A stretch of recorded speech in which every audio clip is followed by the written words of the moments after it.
He has Michael, Shawn, and the TakeOver Legends, where nothing's off limits. Free Agent Radio. Baby, tap in. Tap in. Tap in. Good morning. It is Friday Eve. Friday Eve. I know Jay Black wanted to jump on that. It's Friday Eve. That boogie. Shout out to everybody on my Instagram live at Mike Shawn Comedy. Download Free Agent Radio, and you can listen for free. Or you can watch us on Roku, Amazon, YouTube, Facebook, Twitch. Yep. But on your smart TV, if you want to just be around the house, you getting dressed for work, just get into the streaming channels. That's all, and just put in Media Room 360 and also MediaRoom360.com. And we everywhere. We everywhere, and you ain't never there. I just want to say that because rappers used to say that. You everywhere, we everywhere, but you ain't never there. Jeez, oh man. Yes. Listen, y'all. I just want to tell y'all I got plenty. Good morning, Good morning, Kathy. You need a block because you wake up just like we wake up. Good morning, Kathy. Good morning, Kathy. Oh, she's watching from through Facebook. She's on her Facebook watching us live. Looks like okay. Good morning. Yeah, Kathy wants 2 tickets too. For real? Yeah, for real. Because is she out here? Nah, she's in Killeen, but she took off. She took half a day, so she's coming down. Kathy's coming to the comedy show. Kathy? Yeah. I was supposed to inbox her last night, but Kathy, I am so sorry. When we finally got off the air, I was tired. Kathy, if you coming to the show, I got you. If you taking that drive, I just worried about after the show. You driving back the same night? Are you driving back the same night? I get a room. If it's a long drive, she may get a room. No, that Killeen drive is that's one of those. That's only like an hour and 15 minutes. That ain't that far. Yeah, that's not that far. It's just down to Waco. Well, just past Waco. Well, Kathy's in the building July 14th, Rodney Perry, Michael Shawn, Rodney Perry. If you want to get them tickets, 972-404-8501, or you can go to my Instagram at Mike Shawn Comedy and tap the link in my bio, and pay to laugh. I love that. I love me some Tony. Okay. First of all, good morning, DJ Cam. What's going on? What's good? And great. Did you get your walk in? Yeah, yep. I didn't do it Monday. How's the walk progression? Like, how's the walk progression going on? Actually, that was inside joke. Huh? How's the walk progression going on? That's cool. Just get up, walk the quick mile, come in, do the do. Now, do you ever? There's a Nike app. Now, I only know this simply because my trainer was funny. My trainer, he gave me this app, and I didn't know you had friends on the Nike app. And he could actually watch how many miles I supposedly did. But the Nike app, I'm just saying the Nike app is dope because it keeps all your miles, but then it also has a trainer that comes on and starts talking to you while you walk it. Now, I know that sounds corny, but sometimes they're really inspirational. And sometimes Kevin Hart's big mouth would come on. Shout out to Kevin. And he'd be like, you almost there. You done made another goal. So then it keeps track of all your goals. So let's say you did 5 days a week and you actually hit 5 miles. Then all of a sudden it's like they give you a big celebration and stuff like that. I was just asking. I'm not that savvy with the phone, so I just listen to the music, walk. That's dope. But is it getting easier? For those that don't know, DJ Cam is walking a mile every morning right before the show. Does the walk get easier? Like you feel less winded by the end of it? Yeah, it's getting there. Yep. Mm-hmm. Good. So when are you gonna up it to the? The hardest thing is getting up at this point. That's it. That's the hardest. The hardest thing is getting up. It is. When you gonna up it to 1.5 miles? There she go. I don't know yet.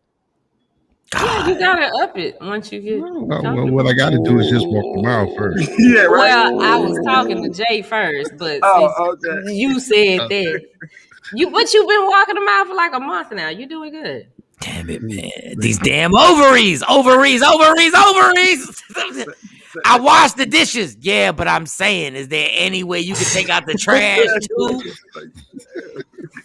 Any way. Work out with my trainer when y'all are here. My pace, my rules. Hey, real quick, I've always wanted to say this. Jay Black, say something. 1 2 1 2 something. Yeah, your microphone is the least of everybody's microphone today. What's going on? Mine is the least. You 1 got 2. a little echo going on. You got a little. I always wanted that one Oh, you want opportunity to mess with you. to get back at me? No, that microphone don't sound the way it usually sounds. It's not bad. Oh, let me see. It just don't sound crispy. You know what? I did. I had to restart my computer. I got you. Yeah, fix that mic, homie. Yeah, Well- action small steps. We'll wait for you for a second before I ask you. Shawnee, good morning. How's your morning? It's good. I'm here. I woke up on God time. damn, you did it to the bare minimum. You're like, thank God just for waking up. What I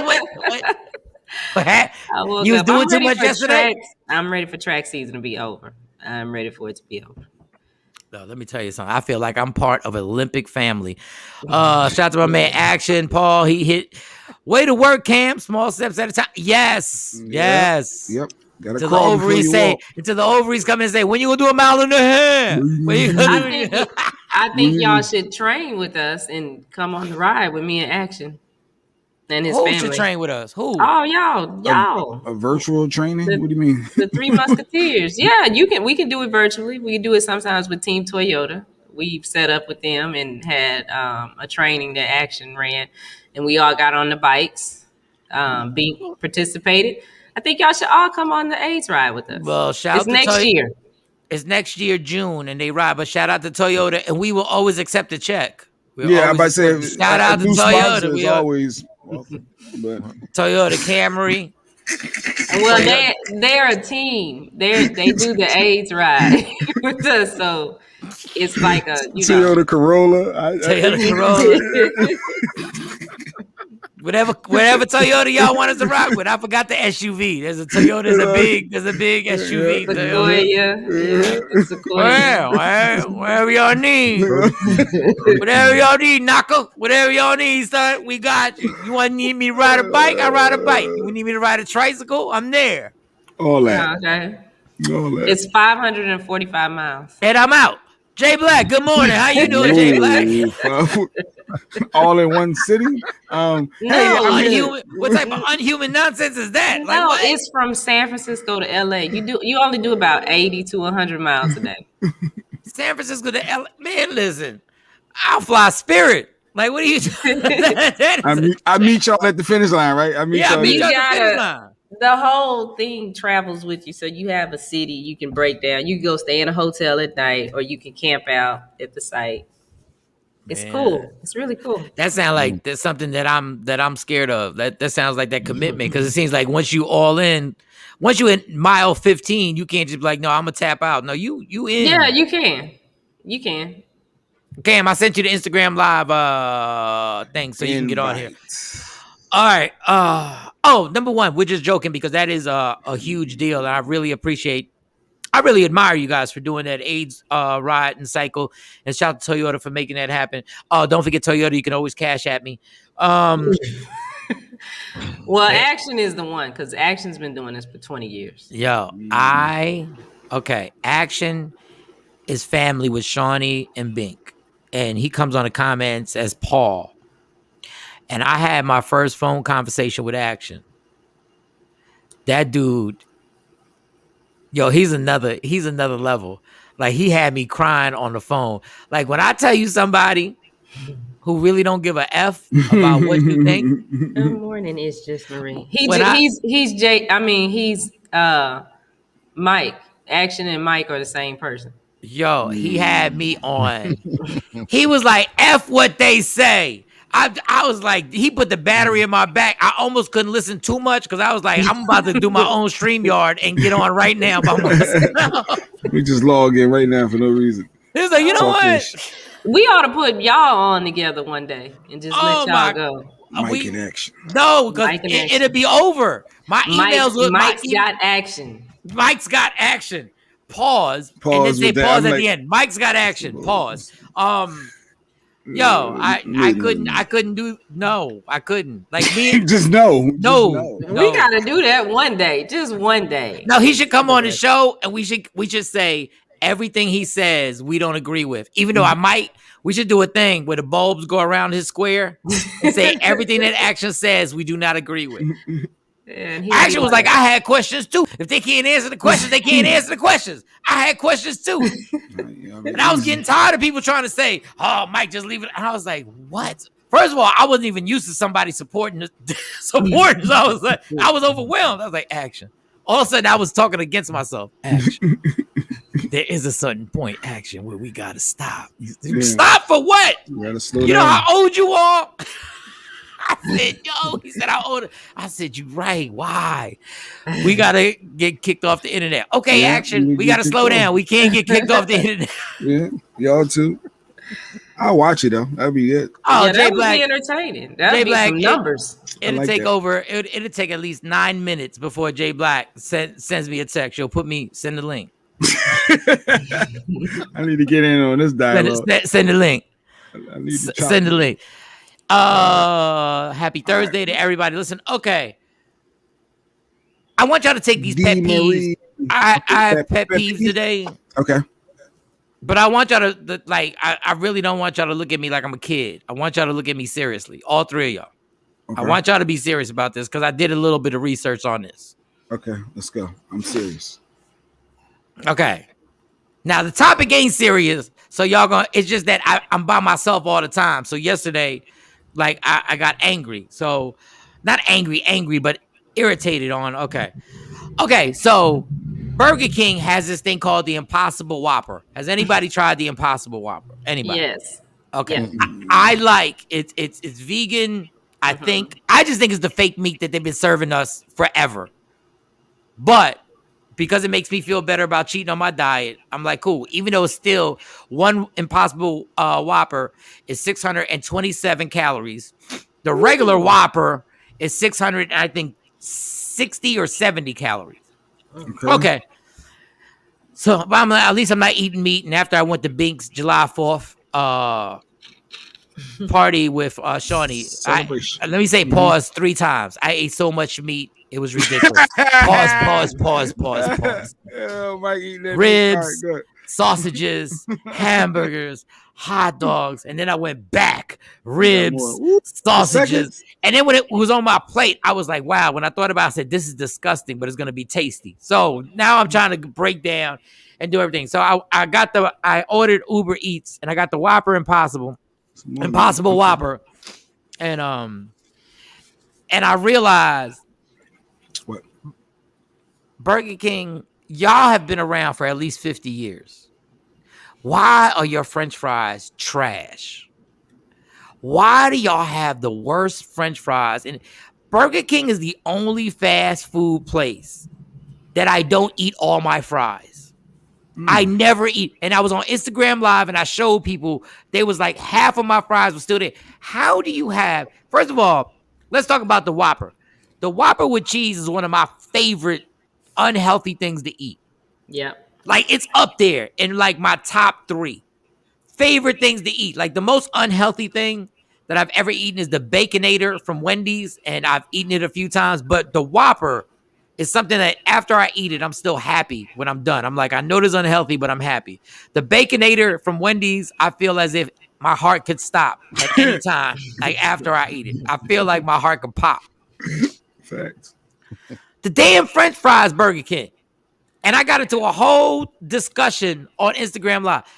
How can you be an establishment that's that big, that have whack-ass French fries forever? Like, I almost wanted to keep it so I can show y'all how even the look of the fries don't look tasty. I wanted to show y'all the fry. The fry is so generic and so just regular. Like, it's I don't even get why you guys have not had a conversation or a meeting to fix the fry. Your Burger King.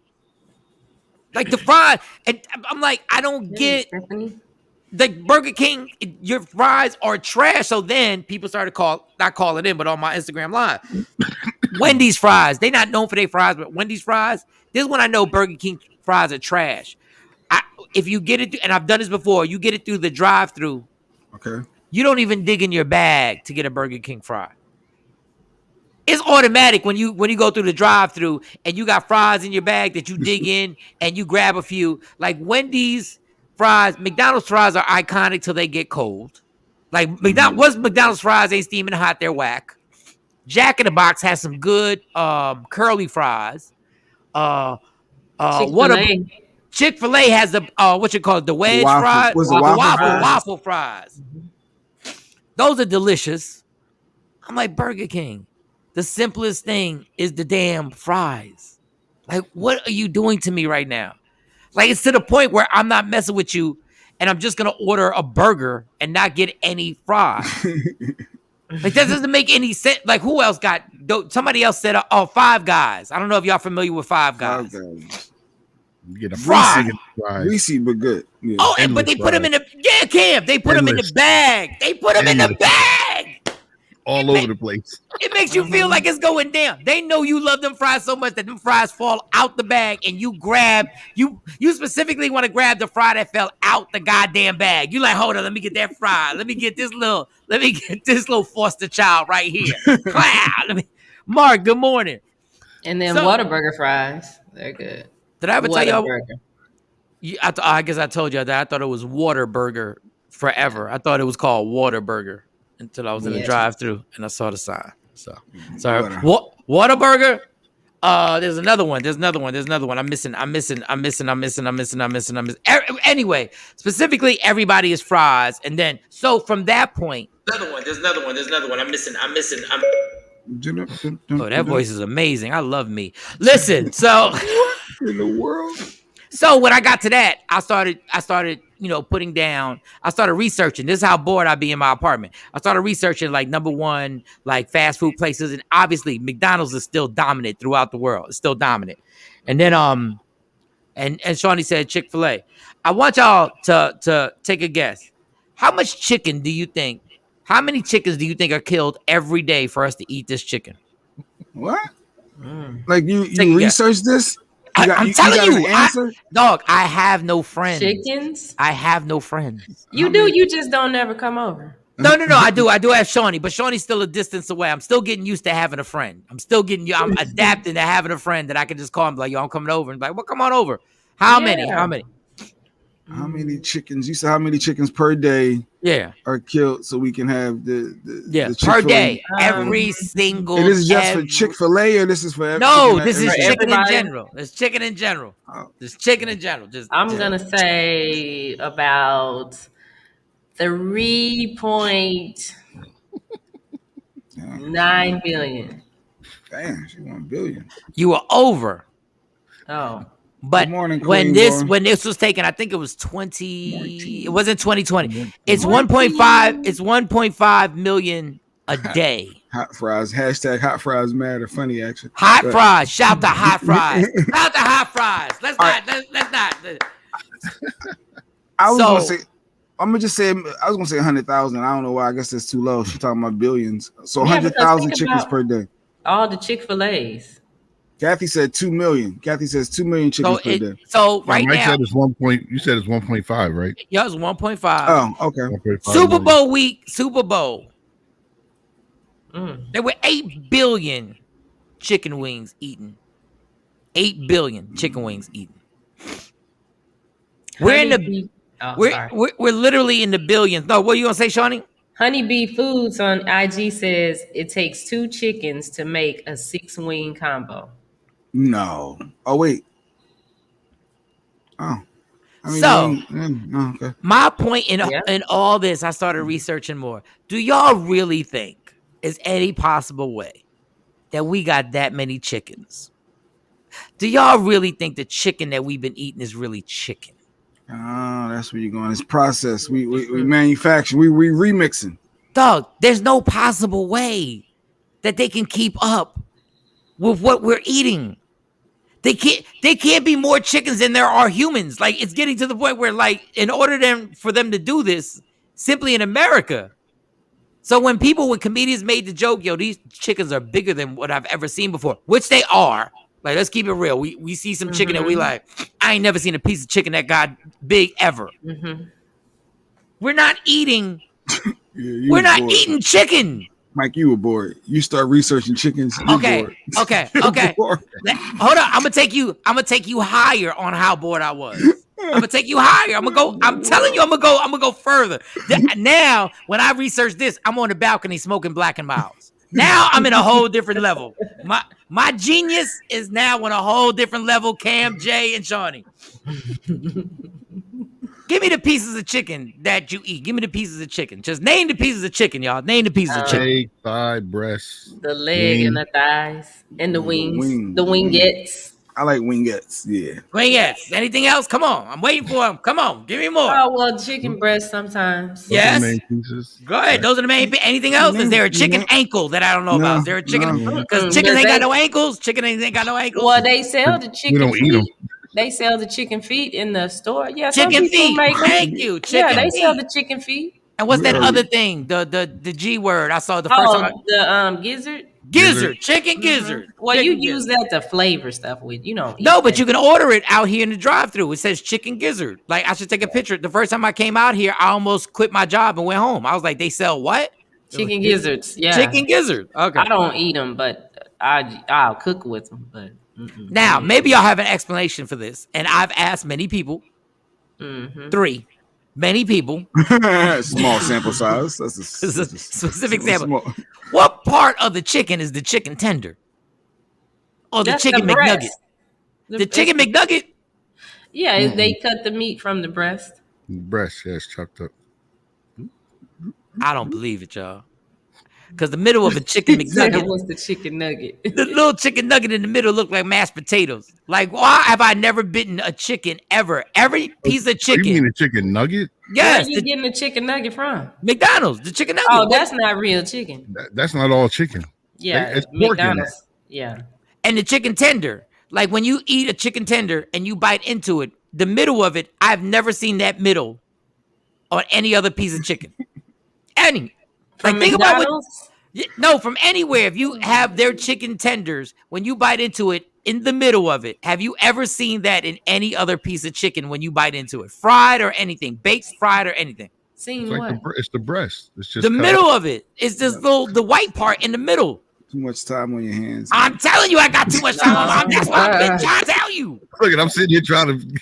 Well, He we got go to y'all. games. for He He chicken. got y'all. I'm saying, what are we talking about? Chickens? I'm telling Why do you. we- this is- I'm what is going next time you on? eat a chicken tender, right? I'm telling you, next time you eat a chicken tender, watch, bite into it and look what's in the middle. And you've never seen that any other piece of chicken you've ever eaten. I'm It's gonna go not to real. Cane's today. Go to Check Cane's. Look, she act like that's a job too. I'm gonna go to Cane's to for the Cane's show. today. I'm gonna Yeah. go to Cane's, and when you bite into it, Mike went down the black hole of boredom of chicken, and you are now invited to my house anytime. Dog, let me tell you something. You either take this or you take Cosby talk. You tell me which one you. Oh well, action. Don't ask action. Yeah, not actually. Oh yeah, Action got a topic for us. But Honeybee God. Food says the chickens, it's the hormones they put in them to make them grow fast, and it Yes. takes 16 to 24 weeks to grow into a chicken that we can eat. Yo, ask Honeybee Chicken where, like, are they doing a stakeout on farms? Like, how do they know all this? She might grow chickens. You grow chickens? I don't know. I mean, but she Would know a you- lot about chickens. Y'all got me bugging right now.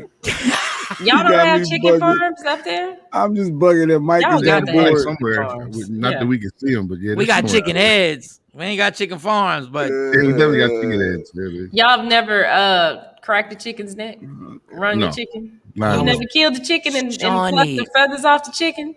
Oh, I you was wanna- just about to bring that up, but I ain't want to go back into the chickens. I have people out here. Who told me their grandmothers they had to crack the chicken neck. Yeah, you take it and you crack it. Oh, I seen it Yeah. done in the DR.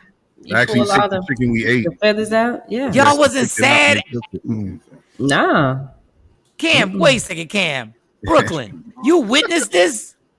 Yeah, when I went to the DR, they said pick the chicken you want to eat. They picked it, broke the neck. But here's the thing: that was the best chicken I ever had in my life. Because you murdered it. What do you mean? There's no preservatives in it or nothing. It was just pure chicken. It's chicken. Yeah. Hold up. Honeybee Foot said, you speaking facts, Mike. I know I'm speaking facts. We not eating chicken. It is impossible. It is absolutely impossible for them to keep up that many chickens to keep up with what we're eating. But the fact that Cam said the best chicken he ever ate was the one that he murdered. Mhm. God, don't ever go to the DR again. If you want good chicken, If you want good chicken, kill that mother yourself with your bare hands. But David, that's what we eat is animals. Like last night, so the other day I made neck bones and my kids were sitting there eating and my daughter was like, where did this come from? Why does it have a neck in it? I said, well, that's the pig's neck. Oh! And she was like, I don't want to eat it. As much as you eat bacon, you eating pigs. You eat sausage. Oh! Listen, I love eating Peter. meat. I think Peter just joined your IG live. Peter. What they gonna join for? They eat burgers and chicken and they eat all that too. Dog, The burger is a cow, you know. Eating meat. Let's be clear, y'all. I eat steak. I love me a steak. I love ribs. I love all that. Eating meat is really disgusting, yo. It really is. Like if you really break down what it is, and you ever go to if you ever watch a YouTube on the farms and the slaughter of these animals, it's really. Listen, this is the only thing, yo. Those farms are disgusting. Like they killing pigs and cows and oh my God. Like I know I can. I did it for like 3 months. I stopped eating meat. I did it for 3 months, but then I fell back to the crack. And I was driving by Wendy's and I don't know what happened. The crack. Meat is crack. Like you gotta understand the addiction that we have for meat is amazing. The same way they gave us the addiction for sugar. Like you know how hard it is for us to take sugar out our diet? Hold up. The meat expert just hit me on IG. Yeah, I heard the chef say all the time about how much the food has changed since they started cooking. Honeybee Foods. Honeybee Foods, if you're an expert like this, we might have to have you on the show. But read the next one she said. It's a paragraph. It says, no, I ain't got my glasses, but that's why they pushing the vegan agenda because we're at a point where we cannot supply food for everyone, so we had to make in laboratories. That's what I'm trying to tell you. If you just do the raw numbers, it is absolutely impossible that all the chicken that we're eating is chicken. It is impossible that all the turkeys we're eating is really turkey. It doesn't make, and then it's like, and I said this as a joke, but I'm serious about this. McDonald's promoted the quarter pounder by saying the quarter pounder made with real meat. How do you promote one of your sandwiches saying with real meat? What is everything else made of? Yeah, what was all your other meat? You saying real? Like what was the other ones? Fake? Yeah. The other ones was fake. All of them fake. Yeah, and then you got the experiments where people have had a burger from McDonald's and put it out for like 4 years, and it never went bad. It never disintegrated or nothing. It just sat right there. I don't know. I think I was watching Snoop Dogg. I said right there. I was really on that dare. I don't know what happened. I was really right there. It was right there. Mike was extremely bored and he started researching chickens and how many chickens we kill. What's in the French fries? Like you just YouTubing up. No, Jay, I was woke. All he had to do when he was at Burger King, all he had to do instead of getting the fries was get the onion rings, and we wouldn't even be having this conversation. This is true. Now, I should have got the onion rings, but you know what I nervous about the Burger King onion rings? When you bite into a Burger King onion ring, listen, this is mindless stuff. When you bite into the Burger King onion ring, you know the string in the middle? It be long as hell. Pause. The onion be super long. Like you bite it, and then the onion be lingering like a piece of spaghetti. Them chicken ain't real, y'all. I'm telling you, what we're eating is not chicken. And that's your pet peeve. That's one of my that's a pet peeve. That's that's a pet peeve. Yes. Now watch me Google. I think I want to Google now to see something. Now, for some reason, I want to Google the just the whole process of the meats and how long the burgers last. Yes, you're in now. You're because if something lasts for 4 years and you eating that means it's sitting in you until it like that's that means what is your digestive system doing with that? Every burger you ate is behind your heart right now. It's right behind you. Like it's just stuffed behind your heart or by your liver. Good morning, Ashley. Good morning, Ashley. Good morning, Ashley. Good morning. Oh my God. Oh man. Well, when you get bored, even if we're not here, you just call me and I'll leave you a key downstairs. You can go up to the pool or something. I gotta get it together, y'all. And then they gonna want to where the pools originate from. Who made the first pool? How were the pools created? Did they use the inside? What's the chlorine? What's the water tablets versus the chlorine and the salt water? Don't be mad. Don't be mad because you asleep. Don't be mad because you sleeping. Don't be mad because you sleeping bag records. Don't be mad. Don't be mad. Sleeping Beauty. Honeybee said you can watch the process of the chicken nuggets on YouTube. Yes, I'm gonna watch it. Queen Boy 9, the chicken may not be real, but it's still gonna eat.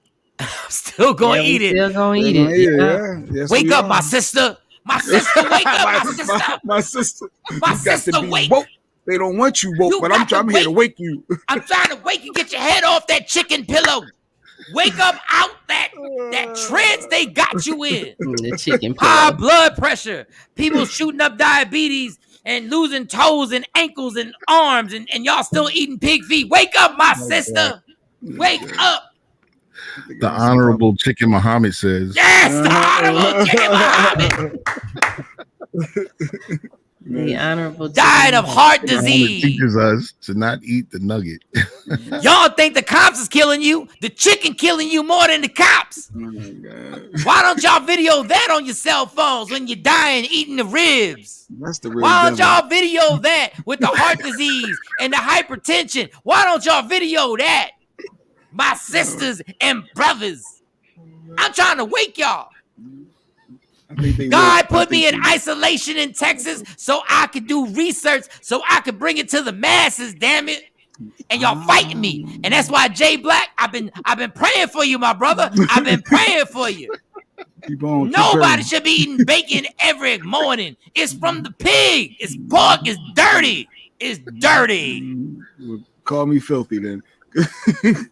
That's why your body breaking down. I'm looking out for you, my brother. I'm looking out for you. You're not taking care of yourself. His body is breaking. My body breaking down bit by bit, and you still fighting it. He got a quarterback injury. He got an injury like he's a power forward for the Knicks. He got a knee that is worse than the Greek Freak right now. And the Greek Freak just got hurt playing a high-intensity, highest-level basketball ever. My brother, I'm trying. You my brothers, Cam and Jay and Shawnee. I don't even know what a meniscus is, but yeah. Put that damn neck bone down, Shawnee. What the hell is you doing? Feed the family neck bones. The meat preacher. Put it down. I know. Meat preacher. All right. You'd be better off smoking crack. What the hell did he say? What? Kathy said, preach my brother, amen. All right, Kathy. All right. Oh my God. Dang, I want neck bones now. No, don't keep it going. That's for breakfast. I had fried ribs at one of the cooking shows. I had fried ribs. My brother, I must repent for having fried ribs at a cook. How was that? These fried ribs were so amazing. Dog, I ate these fried ribs and I literally almost hugged myself. Speaking of chicken, you all will love Royal Fried Chicken and Sister Baby Seafood Restaurant here in Cedar Hill. Their food is off the chain. Hey, Dave, promote. We always support. So even though I'm telling you not to eat it, damn it, if that's the way you got to make your money, that's the way you got to make your money. I ain't mad at that. After you eat at that restaurant, repent. I can't support.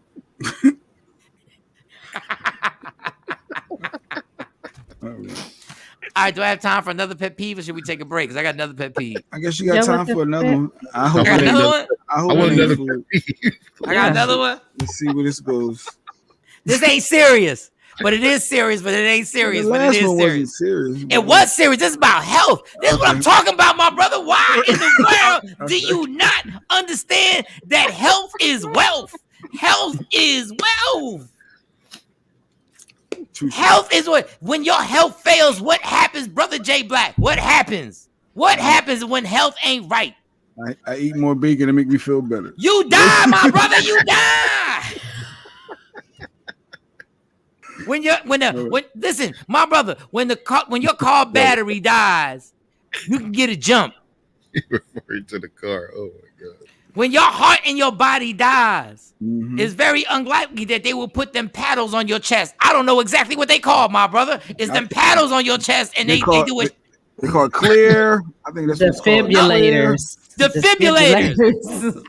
My brother, I have a funny feeling you don't have a defibrillator in your home. So if your heart goes pop after all the bacon you've been eating, there's no defibrillator. That means you can charge the car. You can't charge your heart, my brother. Jay Black, you can't charge your heart. You got to get your health right, Jay. You got to get your health right. Okay, amen. Okay. Dude, you about amen. I don't know what to say to that. Okay, amen. You breaking everything, Jay Black. You breaking down, dog. I need you to get in the gym.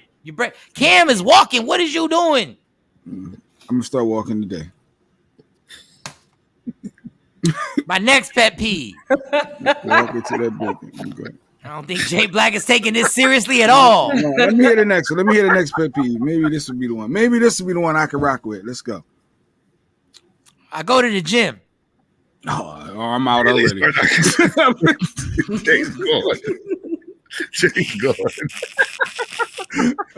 Did we lose Cam? Did we lose Cam on my IG? Hold on. Yeah. Hold on. Let me get 55. No. Let me get Cam on his IG. We lost Cam. Hold on. We gotta get Cam on our IG. All right. I gotta get back in character. Damn, I was rolling. Okay. You went to the gym. My next pet peeve: going to the gym. Mm-hmm. Y'all have started dressing up and dressing to go to the gym. I want to be able to wear a raggedy t-shirt and some raggedy shorts and just work out. Why? Because I'm about to sweat. Mm-hmm. I was in the gym going hard on this special treadmill that I go on. I only go to this gym because of this treadmill. And when I looked around, everybody was color coordinated. Everybody, if your socks were showing, the socks was fashionable. Like everything, like everybody was dressed like they going to a club. And now all of a sudden, I felt like the outcast. And then this young lady, she came into the gym. I'm gonna say this for the show, and I'm gonna just take the L for the show right now. I'm just gonna take the L for the show because I'm gonna just take the L for the show because Stacy's listening. I love you, Stacy. But she was a young girl, and when she walked in, it was like the gym stopped. I saw everybody look at this B word, and I didn't say it. But when I saw her outfit, I said, I am underdressed to go to the gym. What does she have on? She had some amazing. I ain't never seen this outfit before. Yo, it looked like something she should have went. She should have said, "Yeah, I called it an outfit." This B word had an outfit on. She knew what she was doing. She knew. What kind of outfit was it? Describe it. It was obviously it was super tight. The yoga pants, okay. It was but it was a whole. It wasn't just the yoga pants. It was like she had the whole bodysuit, like she was like about to. Suit? Yeah, like she was about to run for the Olympics and smoke weed and get disqualified. Like she had everything. Y'all gonna stay off of Shakiri. Too soon. But her whole outfit was amazing, and then that's what caught my eye. Now I looked around, and I just had the raggedy tank top and just some shorts and just whatever. I mean, I had clean socks. My socks was white, like they were clean. And then I looked around, I was like, everybody's dressed up in here. Like I looked at the dudes and I was like, these dudes picked these outfits out to go to the gym. And I was like, this is too much. We're just doing it to get sweaty. And then she had the nerve to get on. Is it the Stairmaster thing? Stair stepper? Yeah. Oh, the elliptical. No. The stair thing where it's like you're climbing a mountain and it's real slow. Oh, the stair stepper. Yeah. And that stair stepper was right next to me, and she got on the machine right next to me. And I said, God, I had to get off my machine because I'm not. You're not. No, you're not. I feel like Stacy can see me right now. I swear I feel like Stacy can see me in the gym because she got right on that thing next to me. And when you climb them steps, you climb slow, right? And I guess, is that for the thighs and the ass, Shawnee? Is that for thighs? Mm-hmm. Yeah. So why do I need to be next to to the girl who's working out her thighs and ass. Like, I was done. I said, look, I wanted to glance over at her outfit, and I couldn't even glance because I was like, I'm gonna look like that dirty man that's looking over. But people, maybe the gym is for me then. I don't know. The gym ain't for you. Sound like you. So you could break down in the gym too. So you could break something else. Like, I can't believe it. Got some eye candy. You said. I don't know. No, but it was dog. You're not supposed to be getting like. It's not supposed to be a fashion show going to the gym, and it's a fashion show right now. Like this too much. Now, but it's good because I got my outfit ready for today. But that's not the point. You all coordinated now. That's not the point. This wife beater to match my socks. Yeah, because I said I want droopy socks. I can't wear the droopy socks. I can't wear. So now I got to get my color socks. I got my color socks. You got to color coordinate. Oh, hold on, man. Y'all stay right there. Let me show you the sneakers I'm wearing to work out. Y'all keep talking amongst yourselves.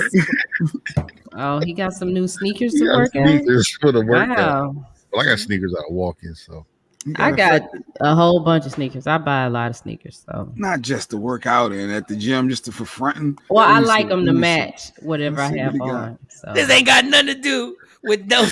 This ain't got nothing to do with working out. I got the Kyrie Irvings that I'm wearing. Good. Wow. Oh, and my top. Y'all want me to get the top? Yeah, go get the top. Let's see your outfit. You gotta see the whole ensemble. Let's see your outfit. Yeah. You legit got an outfit to work out in. These are the Kyrie Irvings. These are very bright and very Puerto Rican and everybody. And these joints right here, I got these. These are one of my. I don't have exclusive sneakers like that. Oh, I gotta dig. I was gonna say them. They look patent leather. Not the new. No, these are old. Yeah, these are the old. No, but that's why you keep. No, but I can put these on the auction thing. Mm-hmm. Like, hold up, y'all want to see the Kobe Bryants? I got my old Kobe Bryant. No, wait, let's see the gym outfit first. All right, I gotta find out what matches that. Hold on, let me see if I can find a shirt that matches that because I got a match. I got a match. Okay. I got a match. Hold on, let me see. Y'all talk amongst yourselves. I'll be right back. Okay. Good morning, Afro Queen. Why are you encouraging this, Shiny? Like, why? Because I want to see the outfit. I gotta go to the gym today. I'm trying to move on. I'm trying to. Maybe I'll be inspired because I don't match when I go. I just put on whatever and walk down there.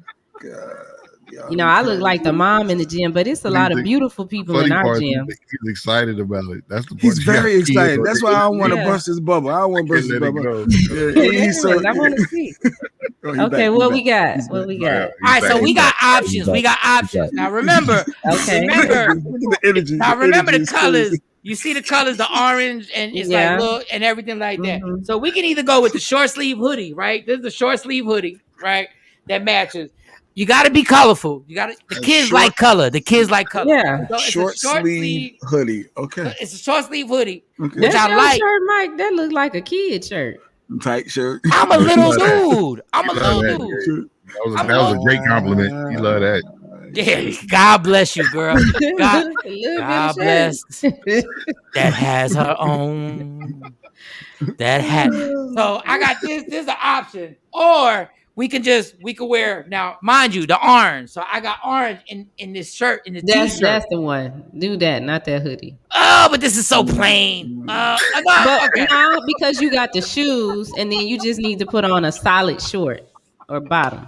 Whatever you're gonna put on. Kathy, stop trouble. What she say? Wait, did Jay Black say he might go to the gym to look at eye candy? Huh? Is that allowed for everybody in the family? Just asking for a friend. Kathy, I'm in a great space right now. If you want to go at Jay, go get him. That was great, Kathy. Oh my God. Lady Q can come to the gym with me because we got some eye candy up in there.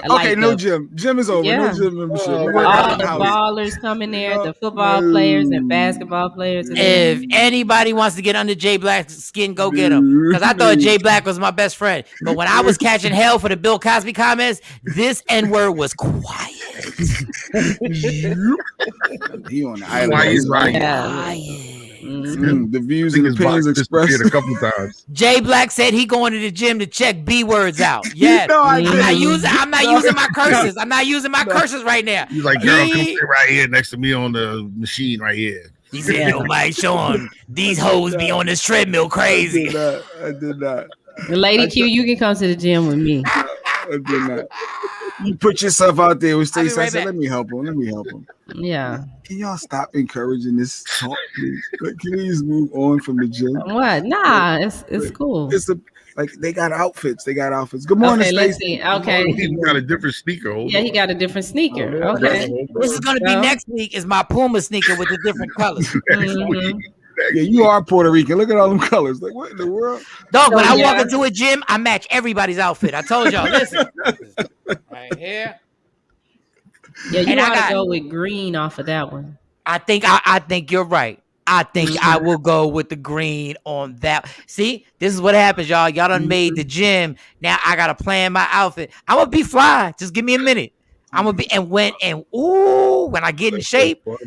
It don't matter what color you wear. When you in shape, you can wear whatever you want. If you got a 6-pack, you can wear it with air. You can walk in there with a coat and Timberlands on, and they be like, "Yo, but do you see his 6-pack?" And that's what I think that's my last pet peeve. I think that. All right. Whew, is it my last pet peeve? You were passionate about that. That was exciting. He said if you have any more, he would like you to get them out now. No. Okay, I got one more. I got one more. No, I got one more. I do have one more. No, see, Cam. Do we got time? Yeah, we got time. He said we have plenty time. We got plenty time.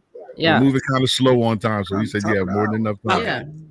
Now this one is a realization that I had that I literally. It kind of hurt for a second. So, okay, this might be something serious. Okay, let me hear this pet peeve. I'm here. So, once again, Stacey, I love you, but I have to say this. It's for the show. I will sacrifice. I don't want you to be mad. I was going to say I'll sacrifice everything. No, I won't, because I can't afford to lose you. And I mean afford in real life. Go for it. Lord have mercy. He went there. He could have stopped. He took an extra couple of I love my boo, but she know I can't afford. She done said it in arguments. I wish you would leave. You can't afford to leave, mother. I'm your brain. I'm your everything.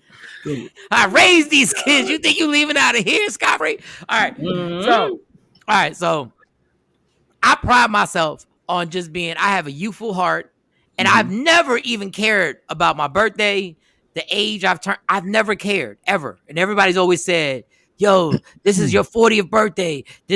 I honestly, and this is a negative too, y'all. I will admit this is a negative.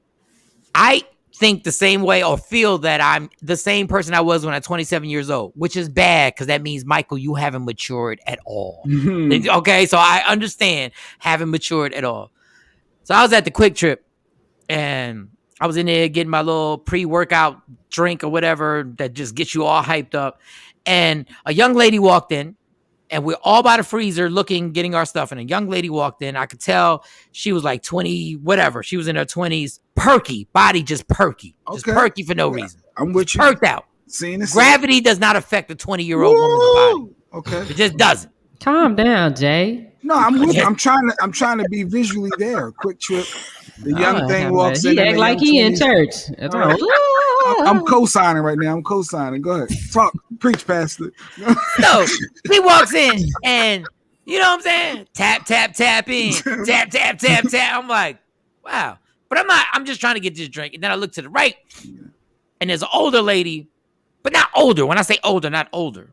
What I'm really saying is a B word that's my age, right? Okay. And she's attractive. Okay. And then I looked again. I'm telling y'all, this is why my brain be so dysfunctional. I really have these thoughts all in a matter of like 5 seconds. I was like, I never thought that I would ever be in a position in my life where society tells me the tap, tap, tap in girl, it would be inappropriate for me to be with her. But Auntie over here is the person that I'm supposed to be with. Auntie? Yes, Auntie. Because I'm uncle. That's Auntie. I'm supposed to be with Auntie. And I was like, Yo, for like 2 seconds, I got depressed. I was like, when did I get here? He realized he ain't young no more. Yes. What is going on? The 25, 30-year-old ain't for you no more. Huh? Said, No, not the 30. Let me rephrase. This Hey, chick was like 24. She was like 24. And when I looked, I said, I'm supposed to walk in with Auntie, because if I walked in with her, and I said this in my head, if I walked in with her and Jay Black and Cat, they might high five me, but they'd be like, yo, he tripping. And Shawnee would be like, yo, you really gonna date somebody who's only like is less than 10 years older than your oldest daughter? Because women always bring that up. Your daughter's 17 and she's 24. And I was like, dog, the depression hit me for a few seconds. I ain't gonna lie. And Auntie wasn't bad at all. Wasn't like Auntie was bad. Like, she was good. She was solid. Mm-hmm. She was solid. Mm-hmm. But she wasn't tap in. She wasn't tap. And I was like, but you not tap in no more. I was never tap in. I was never. But I always use my position in this entertainment business so I could get the tap in. I know my limitations. Let me get to start cracking some jokes and see if I don't get this tap. But I was like, I can't. I said, God. But you really could, though. I mean, dating somebody like quiet, Jay. Like a 25-year-old. Let him talk, Shawnee. Let him talk. Why can't? No, I'm sitting thinking, why can't he date a 20? I mean, if Mike was single, why couldn't he date somebody that's 25? I don't see the problem in that. If he's, if I'm 45, she's 25. What's 20? Like, come on, stop that. Why not? Shawnee dating an adult. Y'all wouldn't look at me crazy if I walked in with the tap. I mean, I'd be happy at night. I mean, we wouldn't have nothing to talk about, but yeah. Good. You'd be high five. Cam and I'm sure, would be giving you high fives and living through you in some weird kind of way, asking no key questions. Like, stop that. What did Action say? What was Action saying? Dog, that realization hit me like a ton of bricks. I say, yo, it's bad enough you be at the Quick Trip or you buy something and somebody call you sir. I want to smack the out of somebody. Don't call me sir. Thank you, sir. I want you to be inappropriate. Call me boo. Have a good day, boo. Call me boo. Wait, Cam, single Cam, you ain't trying to holler at nobody 25, Cam? You ain't shooting your shot? Trying to holler? No, I'm not trying to holler. No. Oh, you are hollering? What you mean? No, I mean, I'm not putting my energy there. But don't let her like me. Then I got options. There we go. I got options. There we go. I would never date a man who is my children's age or near it. Well, is 24 really near 17? Is that really near 17? Is that near? Near. I mean, technically, it's closer to 17 than what you are. 24, that could be your daughter. If I was irresponsible. So we don't go. If I was irresponsible, that could have. Okay, if I ain't put 250 on it, it could have been my daughter. That's not the point. Yeah.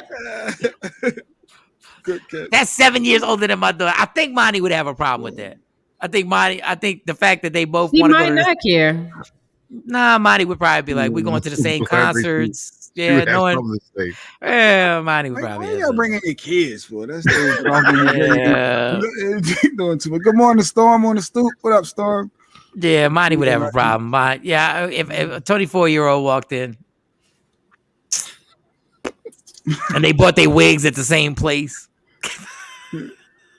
It would just be all the women around that would have a problem with it. It wouldn't be none of the guys. Now my dad might smack me in the butt like we're in an NBA game. I just hit a 3-pointer. I wouldn't have a problem with it.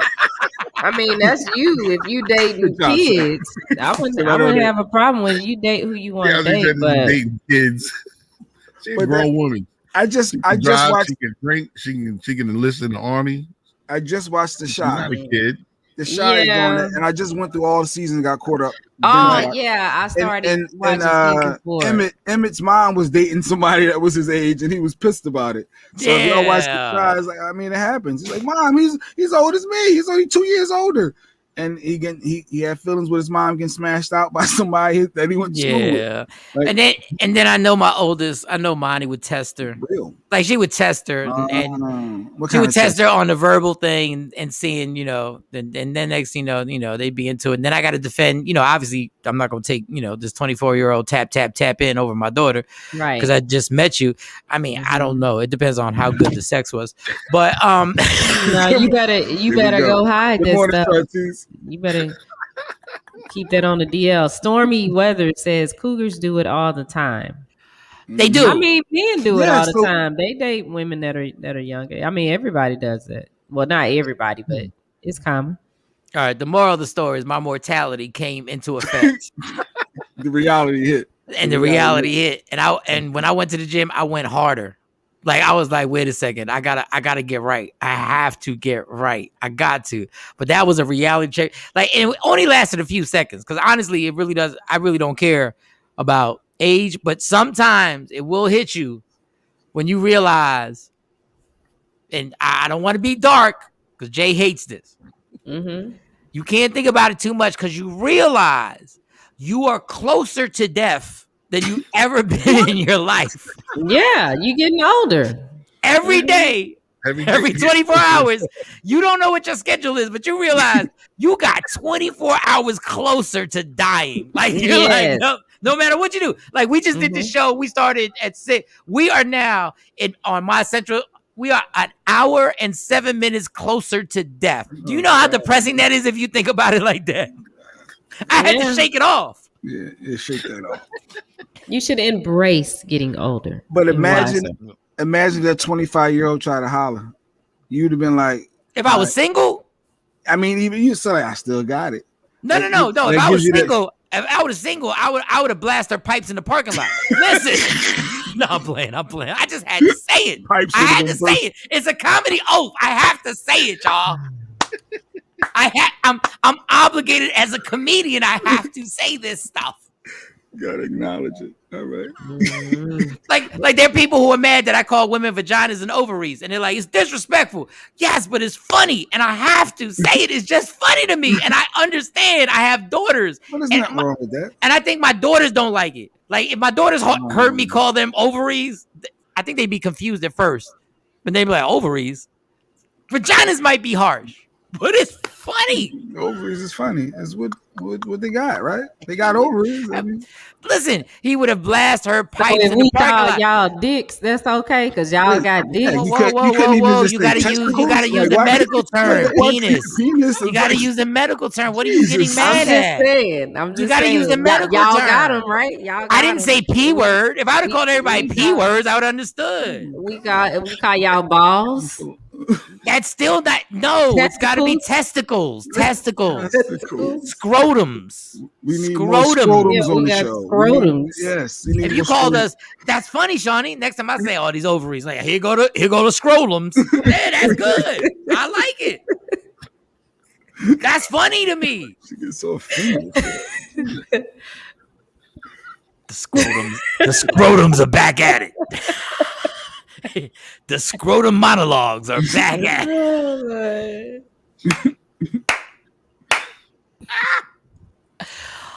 Those are my pet peeves. Call y'all Adam's apples. Adam's apples. That ain't bad. See, when it comes to jokes, I like them. I just think it's funny. I think it's funny to generalize, even though it's wrong. I know it's wrong. Sometimes wrong is funny. You said what?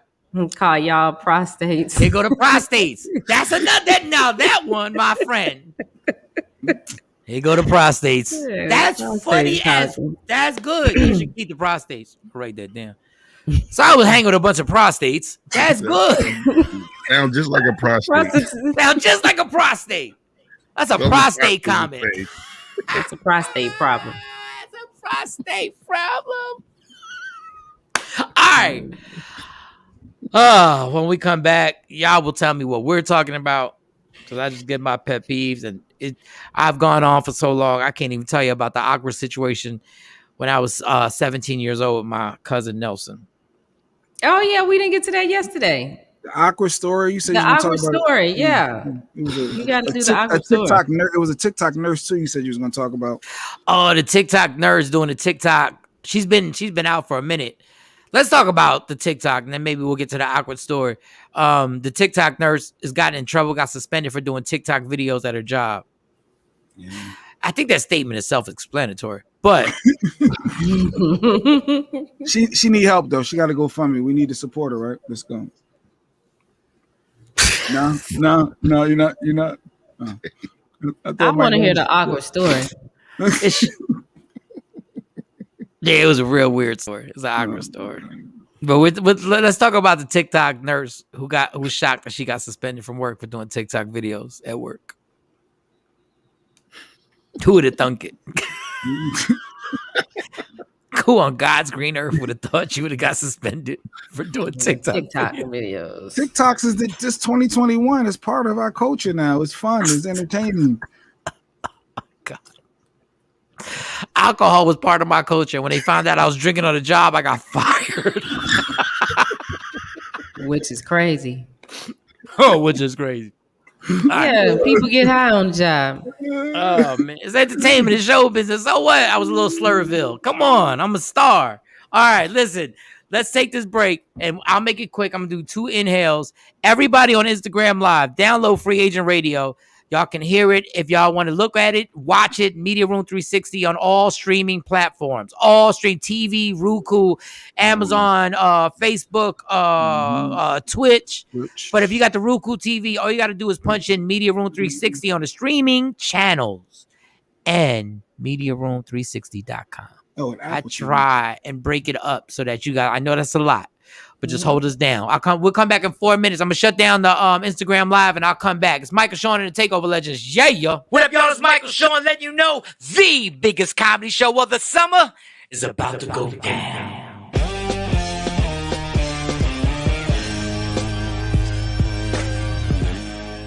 It all goes down July 14th. That's a Wednesday night at the Addison Improv. Michael Shawn and my man straight from Late Night with Monique. And Coming to America, the movie part 2, Mr. Rodney Perry. My wife be worried about me. She think I'm gonna meet a woman at one of these shows and run off. I tell her I ain't going no goddamn well. First of all, I can't spring this body on no new bitch. No, I'm okay with clothes on, but naked, some bullshit going on up here. This exclusive comedy situation goes down Wednesday night, July 14th. The Addison Improv. You want your tickets? Call 972-404-8501. Or it could be so simple if you just tap the link in my bio. What up, y'all? It's Michael Shawn from Michael Shawn and the TakeOver Legends. And just in case you missed the show, check this out. Rodney Perry. A man cheats on his wife. She cheats back. She gets pregnant. Who broke the family? Nice hat. Yo, your hat game is vicious. I wish my hat, like, it don't look right on me when I wear hats. But go ahead. Who broke the family? She did. Sonny hates that. Look at Sonny. That's what I love. I agree. See, when you a grown ass man, you ain't got to get into the whole explanation. He's like, she did. You want an explanation? I give you an explanation. Give me an explanation, Rodney. Give me an explanation. The short answer is she did, and I know women out there. Well, how come she can't? Well, you know, I know it. I just say, how come? If you let somebody skeet all up in our house, it's your fault. Not the skeet. Not the skeet. Tell all the girls shoot up the club. You can't let nobody shoot the club up.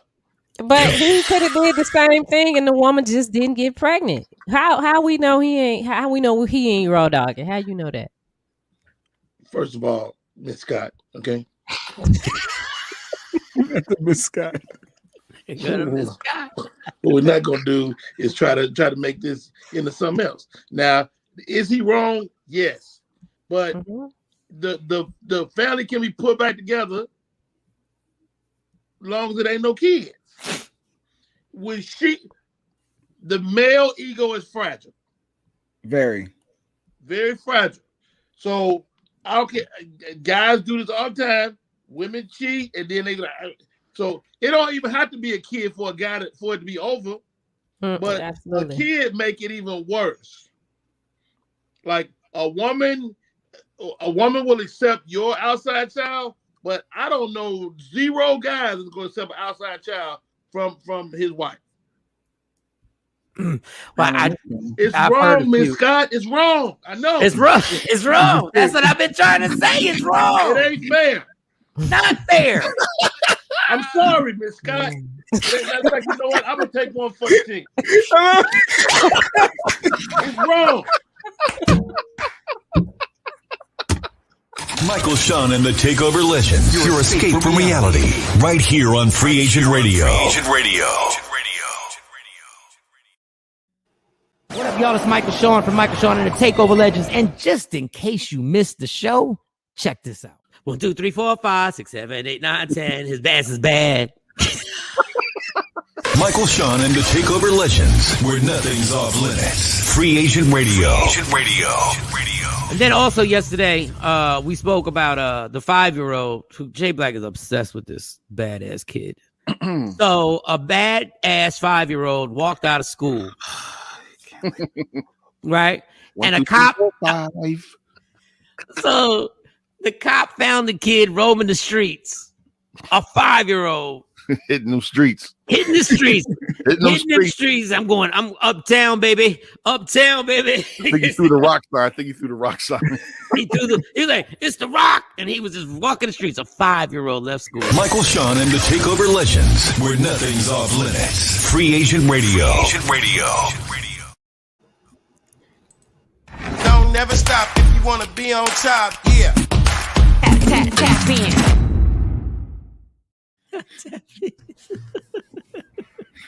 Sorry, y'all. Michael Shawn to take over. I love that little promo when Shawnee ran it because Jay Black was heated. Okay, it's Michael Shawn, Shawnee Scott, DJ Camp. What happened? Did Jay Black break something else? What happened? Where's he at? He went to get some bacon.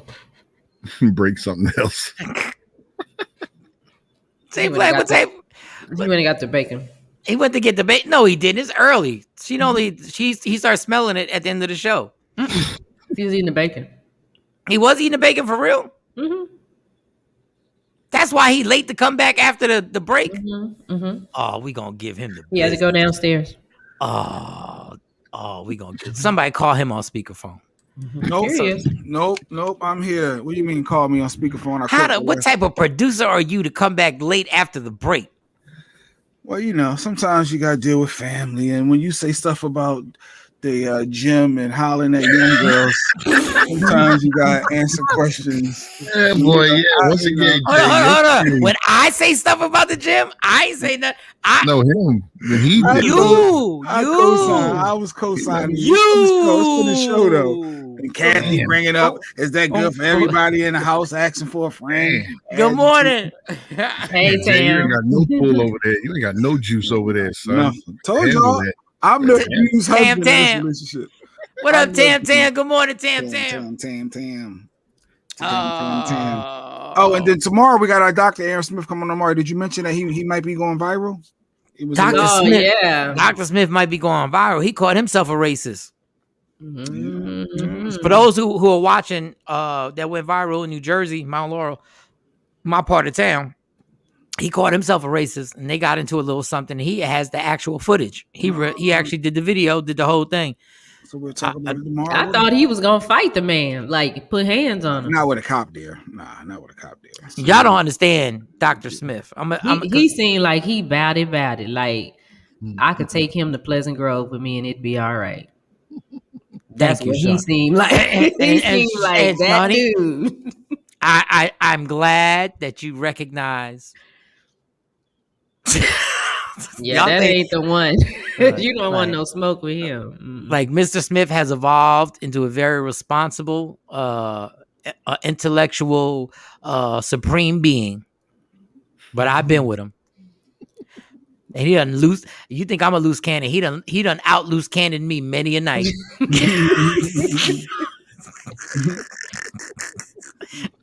And in the drunken stupid, I'd be like, "Yo, that's too much." Yeah. But he'll be on here tomorrow. and he had full restraint, and even before the cop was there, he had full restraint, and he apologized to the dude, and then it turned into something else. So we'll play the clip. He'll be here tomorrow. He might be here for the whole show tomorrow, guest hosting. I don't know yet. We're trying to figure it out now. Yeah, go get him. Yeah, I'll be on a flight. I'll call you up from the airport and then get into more drama because people can't stand when I'm on the phone at the airport and I'm too loud. And wait a minute. So you leaving tomorrow when you coming back? I'm leaving tomorrow, Sunday. I got to change my flight to come back on Sunday. Mm. So I got to go out there. Well, I got to get with you then, for real, because I need today. Yeah. I told you I was going to meet up today with you because the superstar track stars got that practice. So I'm going to meet up and make sure I give you the tickets and the poster for July 14th. Addison Improv, Rodney Perry, Michael Shawn. You want to get them tickets, 972-404-8501 or tap the link in my bio. Let's get to this story. Now, the story isn't brand new, but we haven't touched on it. The TikTok nurse. Was she white? She was white, right? Mm-hmm. So the TikTok nurse was making videos. Do we have the TikTok video? Do we have the video? Oh, we got the new story? All right. The TikTok, she's making this, then she got suspended for making these TikTok videos while she was at work, which, look, I don't know if she was on break. I don't know the details. I guess I was on break. I wasn't on the clock. Okay, go ahead. I don't know. She had a break or something. She doing a TikTok video, and you a nurse, and you got unhealthy people around you, and you decide to. And you know when you do a TikTok video, you can't just do it once. You do it at least 3 or 4 times. So somebody could have needed their meds and needed something. She's like, hold up. You gotta edit. Hold up. I'll be there in a minute. Take three. And action. All right, let's play this. And the theme of this TikTok video. Just go ahead, play the TikTok video. Kelly Morris worked as a nurse at the Citadel Winston-Salem nursing facility on 1st Street. She also has an active TikTok account where she goes by the username Bubblegum Kells and often includes content about her job that some say is way out of line. Several of you contacted WXII 12 this weekend expressing concern over videos like these that appeared to show Morris joking about mistreating her patients.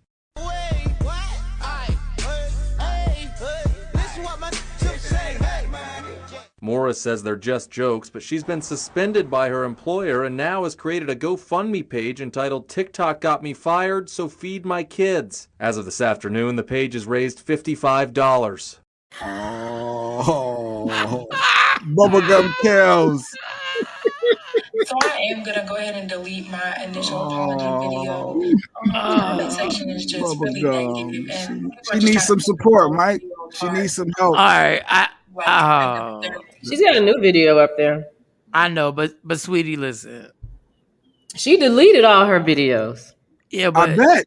When I mean, she ain't even got that many followers. She only got 2,000, 2,300 followers. I don't know what to say, mama. But she got views. Hey, she was rocking. Like she was rocking in the hospital.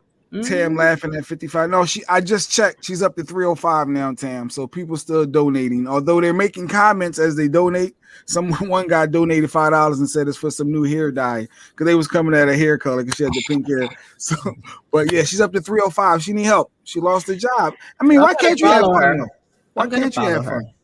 Why can't you have fun? Because you're a nerd. Like, this is my thing. This is what I'm saying about there's no generational gap. The adults act as bad as the kids. But what's wrong with TikTok? Because you're at work. I make TikToks. No, but you're not a nurse. Somebody needed their medication. Somebody could be hitting that little button on the side of the bed, which it takes them 20 minutes to come to the person when they're in pain. And they're like, and Jay Black just got out of surgery for his rotator cuff. He needs his medication ran out. And she doing TikToks. Well, I'm sure that maybe she didn't do it while, they needed the help.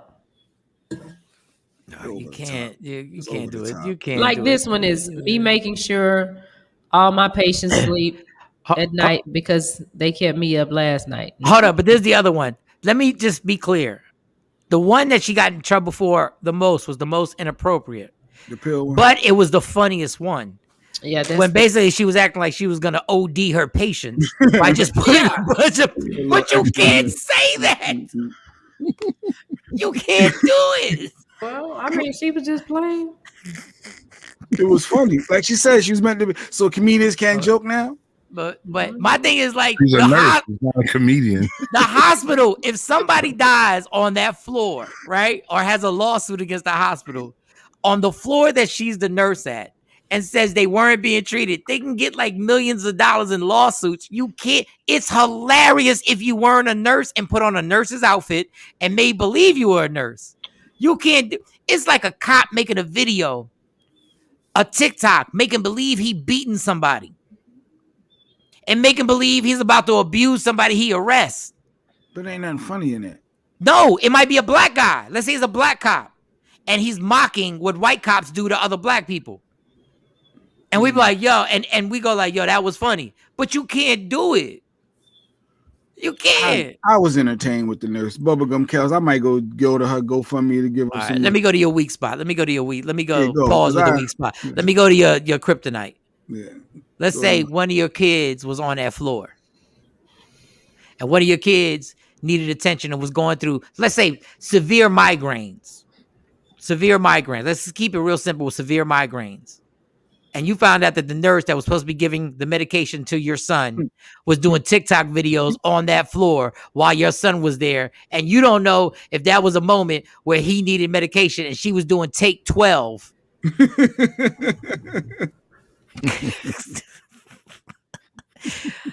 Tam said, put Tam back up. Stacy said, still not funny. Stacy, stop playing. It was funny. You do not do that at work, period. You are out of compliance. I can't do a video like that working in a higher ed. Nope. You just can't. You can't. Now, I'm not going to tell you I didn't giggle. I did. But when she did it, I was like, yep. Oh, wow. You in trouble. So it looked like the master's saying no. My bad. Damn. What? I can't stop it. What? Okay. Stop it. What? I was trying to pull up her videos. You got an N-word at your house? Is that why you playing that? Play that again. Oh, Shawny got to do it at the crib. He's 25. He's 25. He's 25. It does not say, no, not 25. No 25-year-olds. She got the youngins. No. She got the fountain of youth D at the house. What? No, the scrotal. He's called the scrotal. Wait a minute. Oh, she got the prostate at the house. Let me turn that off. Let you turn that off. Yeah, no, it looked like people were saying that it's wrong. Okay, I thought people was going to say, hey, it was funny because she could have been off. Because, you do stuff on your break. You don't necessarily mean you're on the clock.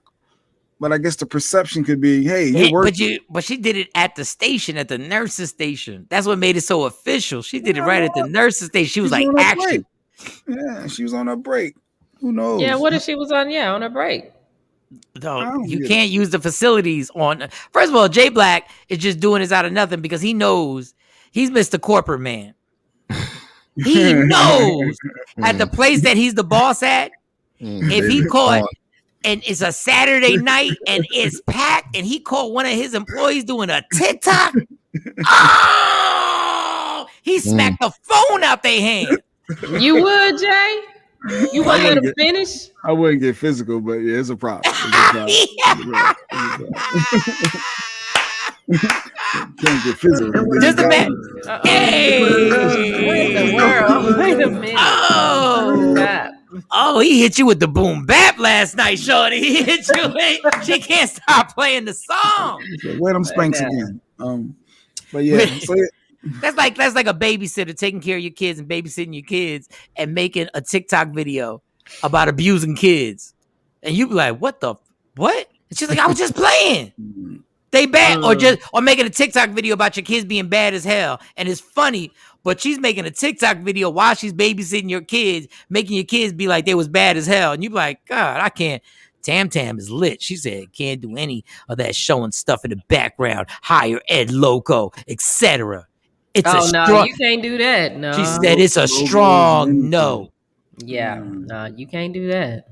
In uniform, facilities. I get it. She screwed up. Now she feel it. So that's got to go fund me for support. And she wanted to raise 20 grand, so she's only at 300 right now. So 305. You out your mind now. People struggling out here. Everybody getting their checks for them stimulus checks and passed off. You crazy right now talking about feed my kids. You should have thought about feeding your kids when you was like action. When you said action and started doing the TikTok and the countdown started going 3, 2, 1, you should have stopped and be like, no, my kids got to eat. Nah, not now. Not now, Mom. She's gotten how much money? $500? No, 305. 305. As of this morning. I don't think she's gonna get too much help. I think that's it. The wave went. The wave is gone. Yeah, I got to get back on my TikTok game. I stopped.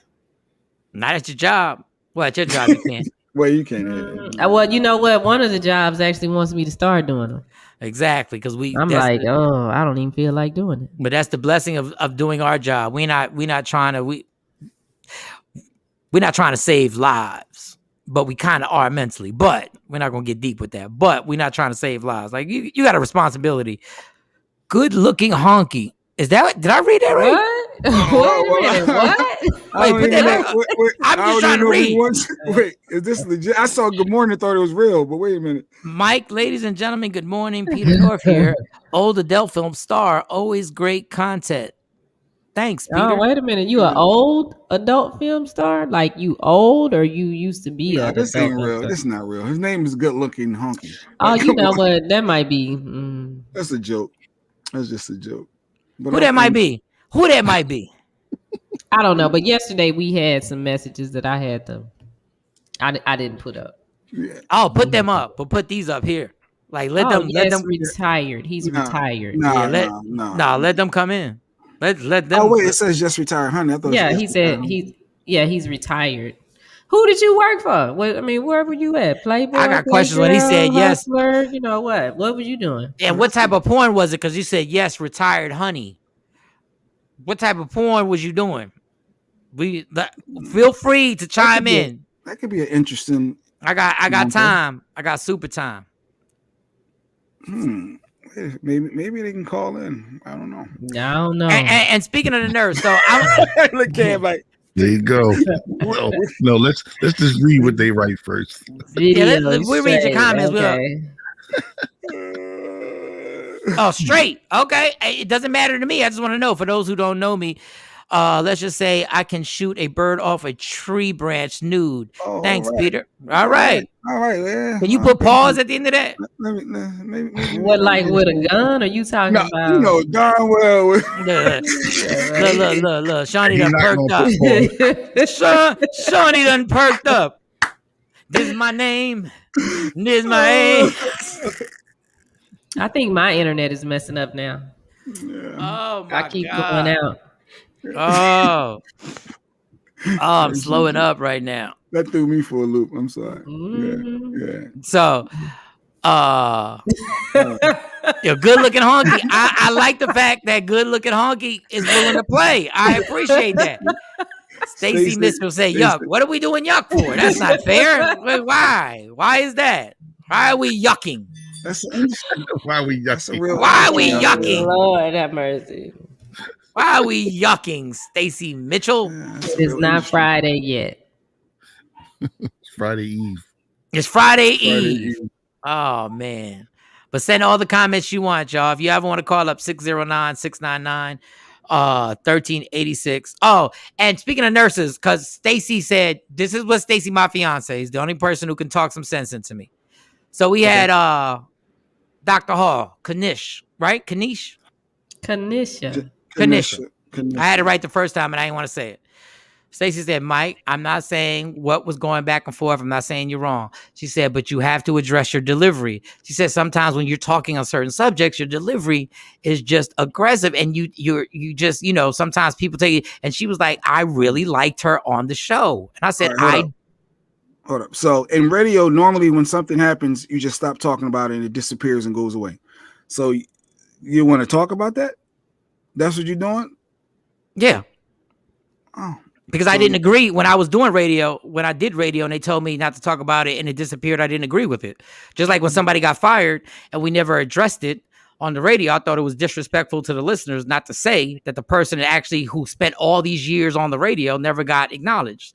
So Stacey was like, you need to deliver an apology on your delivery. Well, start from the beginning. So yesterday there was some comments that people were saying, "Hey, where's Dr. Hall every Wednesday? Where's Dr. Hall every Wednesday?" And Dr. Hall was very offended by my comments about my questions about the victims on the Bill Cosby thing. This is why we don't talk about Bill Cosby, and this is why I'm not going to talk about Bill Cosby now. I'm just going to give you background. She said, sometimes your delivery, people are going to take it the wrong way. She said, the only reason I'm saying this is because I really liked her on the show. I'm not telling you to apologize for whatever questions. Sometimes you just got to bring it down and just explain that we will have a difference of opinions, but we would like to have you on the show because we think that you are talented. And I said, Stacey, I'm not doing it. And then after I got off the phone, I thought about it. I said, well, why not? Why wouldn't you do it? So Dr. Hall, anybody who knows Dr. Hall. Oh, okay. DM her, email her, and let her know we really think she's a talented individual. And we really like her on the show. And once again, they will be disagreements. And I know you stand on your principles, and I respect that. But I just want you to know we do appreciate your talent, and having you on the show would be a wonderful thing. Our disagreement and how my tone is something I'm probably not going to work on. But I'm going to tell you this. We think you're supremely talented, and a lot of the advice that you gave us on Wednesdays was supremely appreciated. So my fiance gave me advice. When I slept on it, I said, okay, being stubborn doesn't seem to work out, just being stubborn for no reason. And I was like, cool, I'm going to say it. So I said it. So Dr. Hall, if you hear it, just understand, we think you are supremely talented, and we think your advice that you've given on Wednesdays has helped a lot of people. Any disagreement we may have had, any misunderstanding we may have had, we ain't got to get into that. We never have to talk about that. But helping other people is something that we would like to do on the show after all the other nonsense that we do when we have fun. But we think you would be an asset to the show. So that is to Dr. Hall. And if anybody knows her, if anybody wants to hit her on Instagram, and if you decline, that is absolutely fine. That is 1,000% fine. But I just wanted to put that out there. So Stacey, you hear it. I did it. And I meant it. Just didn't do it because Stacey, my fiance, told me to do it. I understood what she was saying. Stacey said, what was that? They just getting to know you, Mike. There are other doctors. That's what Stacey Mitchell said. Well, no, she's saying but as she's saying, they're getting to know Mike. So Mike as an individual, and sometimes how he can be perceived as, as the show. And so, yeah, not necessarily the other doctors. Of course, everyone knows that. But when you're getting to know Mike, it's part of getting to know Mike. And I think that's what Stacey's going. So I think everybody should add the doc. I felt like I got broke up with. I felt like somebody at the doc. At the doc. And just to another layer of that, if I'm not your cup of tea, that's fine. That's fine. I've customized my personality for over 20 years trying to fit in every aspect of radio. Every time I'm on a microphone, I've tried to fit in somewhere. And I've tried to fit into their little etch out of what I'm supposed to sound like, or what I'm supposed to do, and what I'm supposed to talk about. Mm-hmm. You are why I listen, Mike. Thank you, Stacey. And I'm not gonna compromise that. But I will say, if you are standing on principle, I respect that. I respect that. We'd love to have you on the show. So I need everybody watching to go to her IG and add her, or DM her. Yeah, go DM her. And say, hey, Wellness Wednesdays, Doc Kanish, Mike just apologized. He wants to talk. No, Mike didn't apologize. Okay, let me rephrase. No. If you misunderstood if my delivery offended you, I totally understand. But my questions are my questions. Mm-hmm. Big ups to you, Michael Shawn, to addressing it. I salute you. Yeah, and I think radio does people, they do a disservice to their listeners when somebody gets taken off a radio and you don't address it. I think it's crazy. I was like, you want to talk about it? Wow. There's somebody out of sight, out of mind. Yeah, but it's never out of sight, out of mind. It's out of sight, out of mind for the people at the radio station. For the listeners, they still want to know. They still want to know. They're like, what happened? Where did he go? Is he on vacation? When he coming back? Real talk. The show ain't the same. You just disappeared. Who is this they got on? Where did he go? Oh, that's where you can catch him. I'm like, for real. People be like, ain't lying. Now you can watch him every morning. He got his own show now. Oh, for real? Well, I'm gonna watch that. She ain't lying. Yeah. So go ahead, add her. I'm sure Tam will add her. So yeah, but everybody add her. Have some fun in the messenger and let her know. I think that'd be dope. All right, let me get this Instagram live popping one more time for the show. She was my personal. Why don't you just call her, Mike? Ooh. No, I'm good with that. I mean, not on the air, but I'm talking about outside. You know, you just give her a call and she ain't got no beef with you. I ain't got no beef. I ain't got no beef with her, you know. Yeah. So that's what I'm saying. You just call her and talk to her. All right.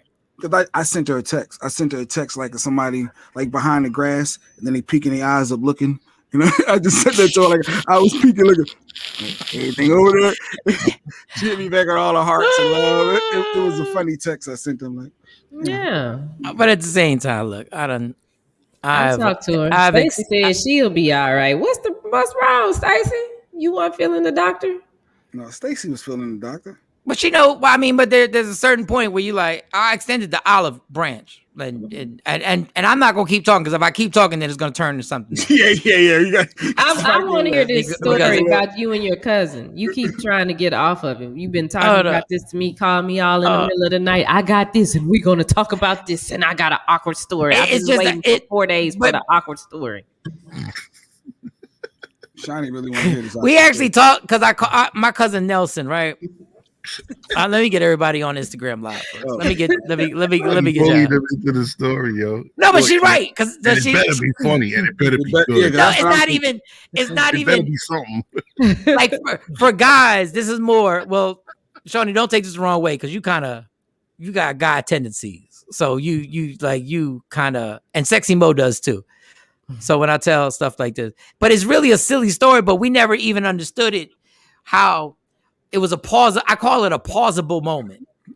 It was a pause. Like for those who don't know, pause is when you say something and the guys may have, like some guy says something that may be, weird sexually, and you like pause. I ain't mean it like that.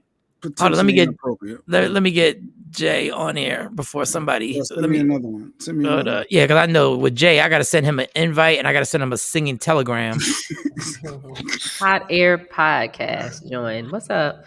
Hot Air Podcast was good. Cam is on there. Thank you. Gary Tilio. Gary Tilio. All right, so we're 17, right? We're 17, and my cousin has a car, Nelson, and we're in New York. And we ain't got nothing to do, but we just want to go out in his car, right? And now that I think about it, listen, y'all, this is not a hilarious story. It was just weird that we were actually put in this situation. So, Nelson says, you want to go to the movies. Now, we normally went to clubs all the time. For some reason, we couldn't go to a club. I don't know what was going on. I said, yeah, let's go to the movies. So in New York, in the Bronx, you really don't want to go to the movie theaters in the Bronx because there's a shootout like on a regular basis. Like it's crazy. It was a movie theater called the White Stone, where it was like the most dangerous movie theater I've ever been to. Like cats was literally throwing popcorn and punching people in the movie theater. So we had to drive out. We ain't check the movies or nothing, right?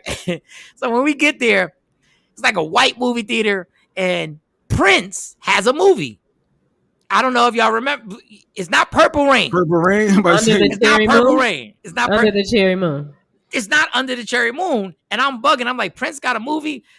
Now, to be honest, two guys probably shouldn't go see a Prince movie together. I'm just saying. That's the first pause. Good. All right, go ahead. What other movie that Prince has? I'm stuck on that. Yeah, that's a plausible move. That's a plausible move right there. Like we probably shouldn't have gone, but I said Prince, and we're like Prince. Now, mind you, it's just me and my cousin. It's just two dudes, and the movie theater ain't even crowded. So Nelson got to go. Let me get two for Prince, and it's just me and him, right? Couldn't even do separate tickets. So we walk into the movie theater. Movie theater is empty, and I'm bugging. Graffiti Bridge. No, okay. Hold that thought, because this it don't say nothing. Okay, so we go into the movie theater. It's empty. Now I'm bugging. I'm like, I got popcorn. You know what I'm saying? He got popcorn. I'm like, nobody came to a Prince movie? Like, why is it so empty? So it's just me and Nelson. So we do the official, even though there's nobody there and nobody would know, we put a seat in between us. Okay. Nobody's there. Nobody would ever know, but we keep the seat in between us. We eat popcorn. And the movie stuff. At least one. No. We had 2 popcorns. We weren't sharing popcorn. No, I was saying at least one seat. Yeah, we had 1 seat. Okay. If I would have thought about it, I would have had 2. Matter of fact, I would have sat on the other side of the aisle. But we eating popcorn. I got snacks. And the movie comes on. It's Prince. And the movie comes on. And Prince comes out on stage and he's singing. I'm like, okay, this must be the intro, right? Must be the intro. And he just keeps singing. And now I realize that this ain't a movie. This is a concert movie. Is that what Graffiti Bridge is, Shawnee? It's a concert movie. So this dude is just singing. Singing songs. So me and my cousin Nelson are now at a Prince concert by ourselves, just sitting in the movie theater. And I'm like, I'm feeling weird. When Prince started singing, I will die for you. I was like, dog, why are we still in here? But I don't know how to tell Nelson, let's go. Dog, you can't sit in a movie theater with another dude and it's just you and him, and Prince starts singing Adore. Like, he starts singing a slow jam. He's like, until the end of time, I truly adore. Wow. You are my heart and love. And me and my cousin look at each other. Popcorn slowly.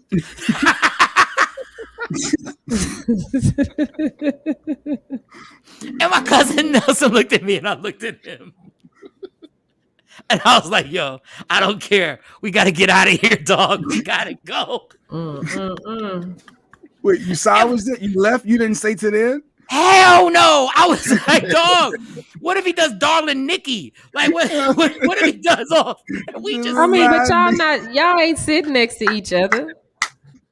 Dude. Y'all not holding hands in the popcorn. Only in between. There's only one. Tony, it's just me and him in a movie theater.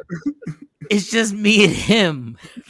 So what was wrong with finishing watching the movie? I'm good. You're gonna finish, all right. Once he said until the end of time, I said no. I said, we gotta go, my dude. We are not gonna let's get crazy up in here together. No, we are not. Look, this is what I envision. Not too long. Not too long. Yeah. And that's Mike. And my eyes opened up like, oh no.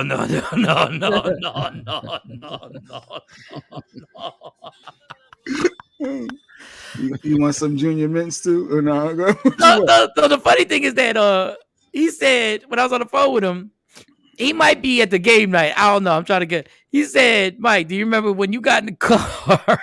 You were like, dog, we are never telling anybody ever in life that we was at a. That's why we was at the name of the movie. Y'all went to the concert. We went to a Prince concert with nobody else. That's funny.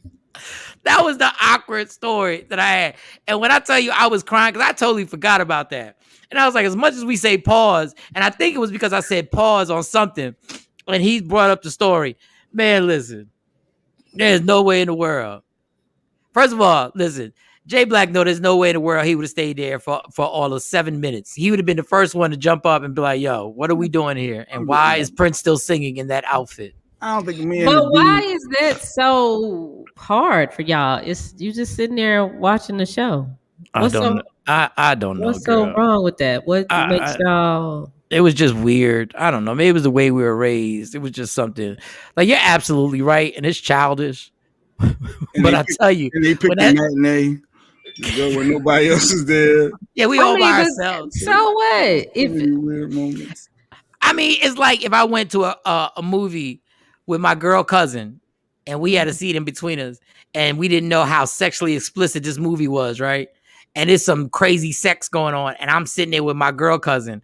I would, in my the way I am, I'd be like, yo, this is ridiculous. Like if it was like kind of like soft porn and we just happened to walk into the wrong movie, I just didn't feel right watching it. I don't know. You might be 100% right. You might absolutely be 1,000% right, but I'm not sitting and watching Prince sing "Adore." Wait, That's Mike. Mike now you know if your cousin come, I'm gonna have to play the song. Like, oh, you already know.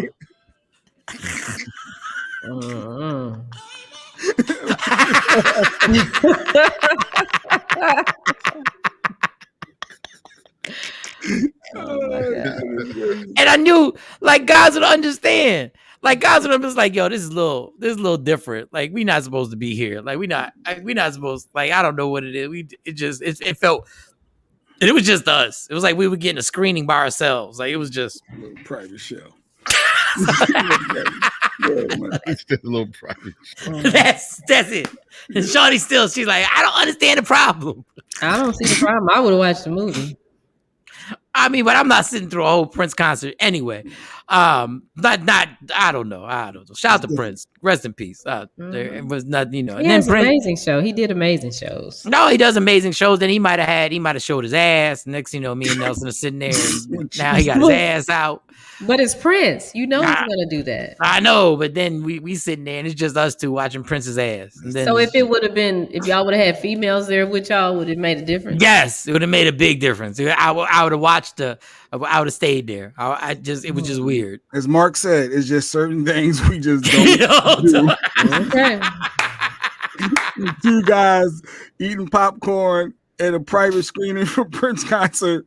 It wasn't a private screening. It wasn't a private. When you rent out a theater for just you and your cousin. When you rent out the Just theater. go do that. Private screening, that was good. I hate you. He said, I hate you in your own time. Hey, some things I don't need to know. But now I know. I pick the movies and I have the invitees. Look, that's one thing I'll tell you. As a man, I'm uncomfortable in locker room gyms. And some guys are fully comfortable with having a conversation with you with no clothes on. I cannot have a conversation with you with no clothes on. Like, unless there's no choice. But I'm not talking to you. Like, I have literally laid down on that bench in the locker room. And it was by the mirror. Wait, why are you laying on the bench? No, I was exhausted. Why are you laying down? No, because I had my clothes on and my trainer worked me out crazy. And I was really on some old, like, I laid on the floor in the gym for a few. And then I went, dog, I was hurt. And I just laid on the bench. I was like, yo, this you is all right, crazy. Cam? Yeah. Did y'all see Cam? Did he ride any Perry? Did he just not? Yeah, I did. I thought he was about to fall out the chair. I was like, what the? I thought he was looking at something. It's them walks in. And I was like, let's close my eyes. I just closed my eyes. That helps the pain go away. I don't know. Mike laying down in the locker room and his butt hurt. And then Cam falls. My butt. Nobody said they butt hurt. Who said they butt hurt? Was your butt hurting? No. Maybe you did squats that day. I don't know. No. Why did they? No. He said something about his butt being hurt. Is that about hurt? No, I never said anything about the butt. Laying in the locker room. He was laying on the floor. You were laying on the gym. I was laying on the floor in the gym, and then I got myself to go get my bag, and I laid on the bench. And then as I'm laying, okay, here's another awkward moment. As I'm laying on the bench, white dudes are a different animal in locker rooms at gyms. They're different. They're just different animals. They're different, right? And I hear, I'm literally like trying to get myself together, and I hear a hair dryer turn on like, whoo. I'm like, who in the hell is still blowing their hair? Mm-hmm. It's like 2019. But I'm like, and I look over, and this dude is in the mirror butt naked blowing his hair. Like right to the right side of me. And I look, it's a white ass. It's a white male ass, right? And I'm going like, who does this? And he sees me. I'm like 5 feet away from a white ass and he's casual. And then I like get up suddenly, and I'm like, yo, let me get out of here. He was like, oh, I had a good workout. Like that's what he said to me. Look like you had a good workout. This white boy has the nerve to turn around, butt naked. Yo, you must have been working out good, dog. What are you doing? Like you this is what happens in a locker room. The women do it too in the women's locker room. Yeah, what is that? Why are they so comfortable, so naked, just like talking to you? Like, just throw a towel on. Like, dude was Adam naked, like Adam and Eve. He was Adam naked, just straight, just turned around, Adam naked, and just looked at me, butt naked. Wait, did you respond so he can respond again? Like, or did you ignore him? No, he said, no, that's a good workout. Well, I'm not gonna ignore him. I'll say, yeah, it was a tough workout. Oh, so you engaged. So now he's gonna have to no, I'm not gonna run out. Dog, I didn't run out like I had been molested by him. I was just like, yo, I'm good. Just responded. Yeah, I just said, yeah, it was, and I just kept walking. Like I kept walking out. Jay, shut your ass. Jay been in NFL locker rooms that are worse than anything ever. Listen, and I ain't been back since. Did you talk? Did you engage with people in the locker room, Jay? No. He was taking pictures. He was taking pictures. Once I saw what was going on, let me get this picture. I said, Fred, I will meet you on the other side. And you talked to Fred. You talked to Fred while he was naked. He wasn't even there. It was the reporters talking to the. I was out. You talked to somebody while they were naked. It was the reporter talking to T.O. naked, and T.O. was naked. Like, I couldn't believe what was going on. I said, this little female reporter talking to this grown man. He's naked and he got a towel. He's just drying off all naked. Was he in shape? That's what they have to do. I don't know. You got to bait him good one. I left. They have to do that, Jay. I said, this ain't normal. This something ain't right. That's her job. That's what you have to do. After the game, coming in the locker room, playoffs, and it's like, wait, what? This is what? Oh, this ain't me. Now, honestly, I always believe that it's ridiculous that they don't let the athletes shower and get dressed. But you got a deadline. And you're talking about what year was this when Freddie was playing? That was 2004.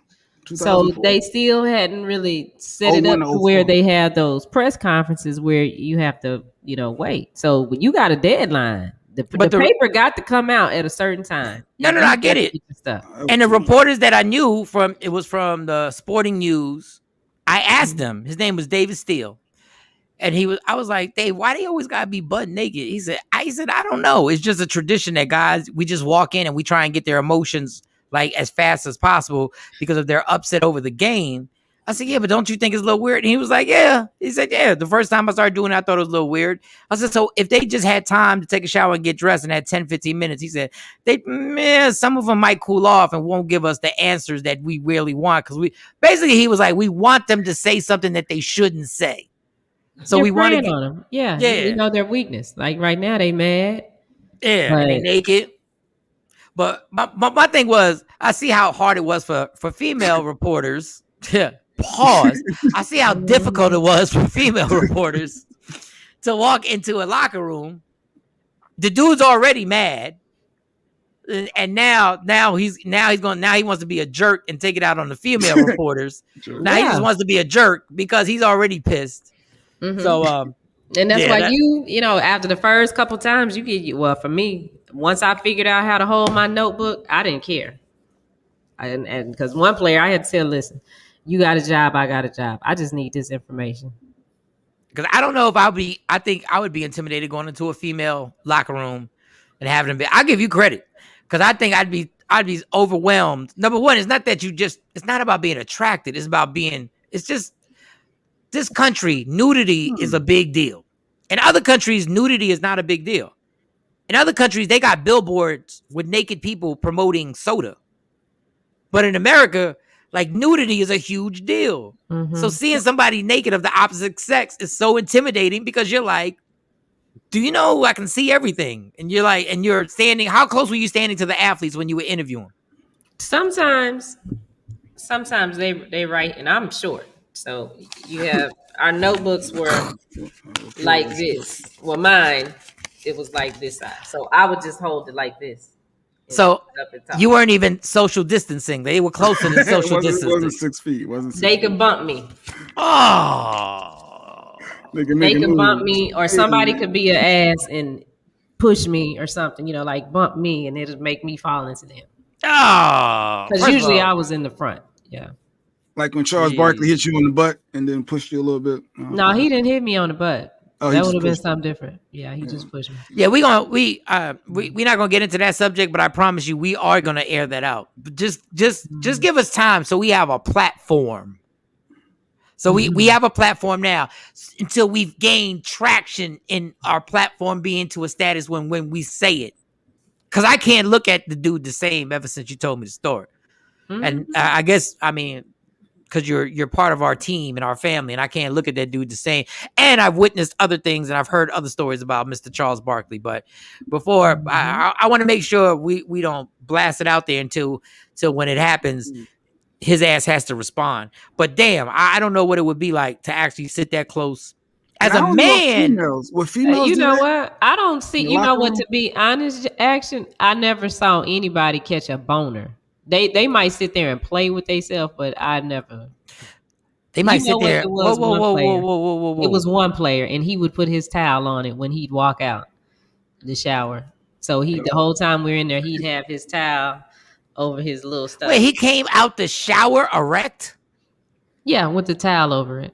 So what got him erect in the shower if it's just other dudes in the shower? It's his personal space. They tell him that we're coming. Like once I hit the corner, because like the way it was, you walk in, it's a little corner, and then you come around, and then everybody can see you. And I can see the showers. So like when you walk in, I can see who's in the shower. They can see me.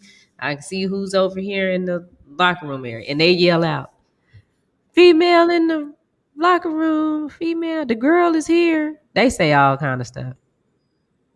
So when they come out, they wait. But I just want to understand, why would you come out the shower with an erection?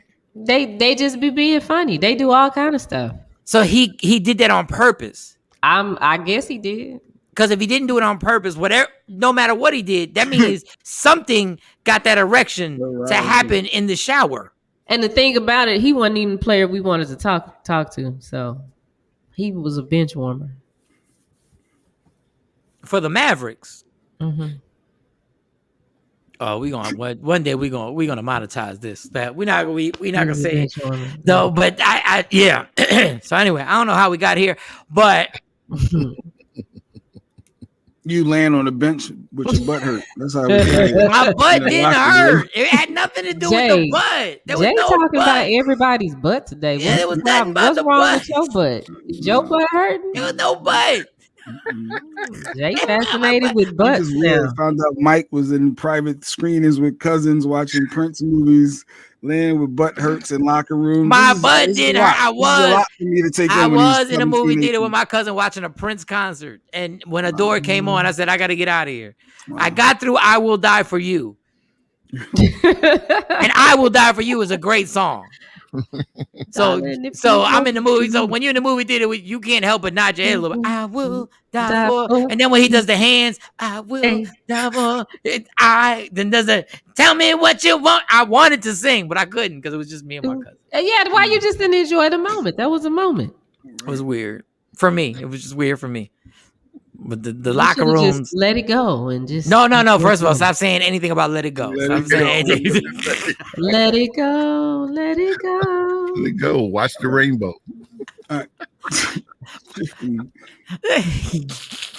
Where you want to shift gears to, Jay? Because yesterday you talked about doing overrated, underrated, and just right. We never got into it because your internet. Oh yeah. So we can pay that off before. In fact, Jay made up a list. Jay was just throwing out random. I was trying to make up a list. Yeah, I was saying names wrong and backwards, and put me on the spot.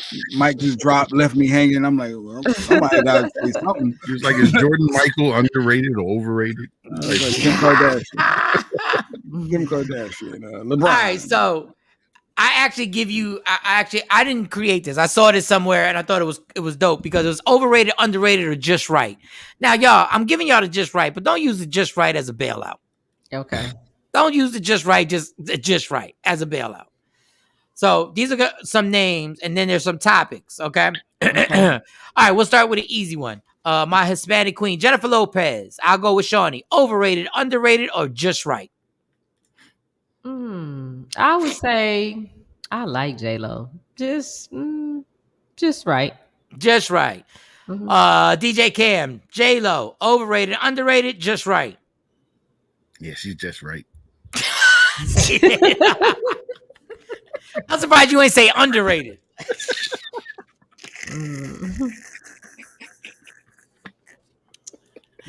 All right, here comes the professional ass. Here he comes. J Black, J-Lo, overrated, underrated, just right. Overrated. Why? What? Now let's get into why is she overrated. I don't think she's a great actress. I don't think that. I mean, back in the day, the Selena movie I thought was really good and her body was dope. But as she got older, she has a dope body. She's healthy, but she's not. She's overrated for me. I don't look at J-Lo as that triple threat. That bam. Well, but she can dance. But looks wise, for her age, I think she's amazing. She dances, she sings, and she acts. That's a triple threat. She's, you know what she is? She's the Hispanic Janet Jackson. Yeah, Jay, you need to get on the IG. We doing numbers over here. Oh well. No, Jay Black. I don't know why he's anti. I don't know if he's got somebody he's connecting with on his cell phone that he just. We only got a few more. I had to get your butt hurt music. There's no, we've been done that. Hold up. No, that was earlier. All right, send me another one. But yeah, I thought J-Lo was overrated. But go ahead. But J-Lo and Janet Jackson are really the same person. Where you go? Yeah, it just disappeared. You saw that? Yeah. It might be my phone, y'all. Hold up. Let me try and get Cam. It might be my internet. Hey, too. Yusef. Yusef, grand rising to you. Hey, hey, Yusef, what's good? But if you look at it, J-Lo and Janet, they act, they sing, they dance. They both can dance. In her prime, Janet could dance. They both weren't incredible singers. They were cool. I'm not saying they couldn't. Made good music. They made music that was popular. Yeah. I would say Janet made. They're iconic. They're iconic. Janet, you're not comparing Janet to J-Lo. They're the same person. Yeah, if you look at the record sales, you look at the worldwide tour. Record sales? Yeah. If you look at the record sales, yeah, they are. And you look at the movies. Think about this. Janet has never starred in a movie as big as Selena that she was the star. She's never been the star of the movie. Ever. Lead actress, no, but you don't have to be a lead actress. Because Poetic Justice came to. I love Poetic Justice. Poetic Justice. No, you're right. She was a co-star, and Janet was never as big a movie star as J-Lo was. What was the Tyler Perry movie she did? Right? Why Did I Get Married? Yeah. So J-Lo was a bigger movie. J-Lo's a bigger movie star right now. J-Lo technically has been a bigger star than Janet for a longer period of time. And I love Janet Jackson. I'm not saying J-Lo's better. I'm just giving out the stats. I'm not saying J-Lo's better. All right, let's move on. And let's be honest, y'all. Here we go. I'm giving y'all easy ones in the beginning. Overrated, underrated, just right. Beyonce, DJ Cam, overrated, underrated, just right. Overrated. J Black. She's an icon, dude. She's my next Michael Jackson in the making. Man, in the making. Damn it, she's been around for 20 years, though. What do you mean in the making? Like in the making. No, as far as that super icon status, I think that's the trajectory she's on. Overrated, underrated, or just right? She's definitely not. Heart to Home, Texas says just right. I say just right. Yeah, just right. Shawnee. Yeah, I say she's underrated. Ooh, I mean, just explain a little bit because to me that's hard for me to say. Beyonce's underrated, but go ahead. Tell me your reason why. Underrated. I don't think that she gets all of the credit that she deserves for everything that she does. People see what she does just on the surface, but she has so many different outreach programs, and she pours into so many different communities and individuals and things that she's behind. And maybe she wants it like that, where people really don't know, but. So you're saying all the work she does for the community, all the other stuff she does, like LeBron never really gets the credit for sending thousands and thousands of kids to college and stuff like that. It probably happens whenever she acts. I think whenever she starts acting, that jokes. So I guess you don't like Beyonce's acting. I love Beyonce. Meetings by the pool. But that movie with the killer in the house. That act. Oh, I didn't get to see that. I haven't seen that one. Was Michael Ealy in her? Yes. I think Beyonce's amazing. It was Idris. Yeah, dude from London. The best thing she ever did was Austin Powers because she was able to spoof herself. Was Austin Powers, but okay, Beyonce. I'll just say Beyonce's icon. I'll say just right. All right, Kevin Hart, overrated, underrated, just right. We'll start with Shawnee Scott. Kevin Hart. I think he's overrated. Okay, Jay Black. I'm gonna go under, believe it or not. I think he's underrated. I think there's more credit for what he's done and doing. Yeah, I don't think he get that just, even though he's getting a lot of just do. I think he's still under. There's more. DJ Cam. Just right. Just right. All right. Yeah, all right. Now let's get a little tricky. Michelle Obama, overrated, underrated, or just right? Shawnee. Underrated. All right. That's underrated. Jay Black, Michelle Obama, overrated, underrated, or just right? Man, y'all can answer on Instagram Live too. Tell me what y'all think. Man, is she over? I think she may be overrated. But I feel like I can't say that. I'm gonna go just right. I can't go against Michelle. DJ Cam, Michelle Obama, overrated, underrated, or just right? God, she overrated. Oh, it finally happened. All right, give me your opinion on. Give me a little something on why you think she's overrated. Somebody said underrated for Michelle Obama. DJ Cam, why you think she's overrated? I think it's just all the highlights because she's the first Black, which kind of contradicts this. So, yeah. But if you take her stats and put it in a regular setting, she'd just be a dope situation. Oh, she's a lawyer and she's very educated and well mannered and she's very appealing and looks good. But just the setting of with the president thing, it just put it in a whole nother setting. Okay. Which can be overrated in a sense, but I know I'm kind of no. I see, circle with that. I see it. I know what I first. So I'm always big on when you're the first of something. Yeah, you're the first. Big thing. So I hate saying it. Yeah. All right. This quickly. Why? I have to lean a little overrated for Michelle Obama. Because she still gets credit for this quote where she said, when they go low, we go high. And people loved the quote.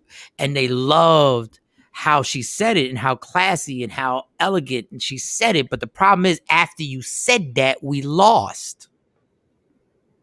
So after you said this amazing statement, the facts show when you said, when they go low, we go high, you were wrong because we lost.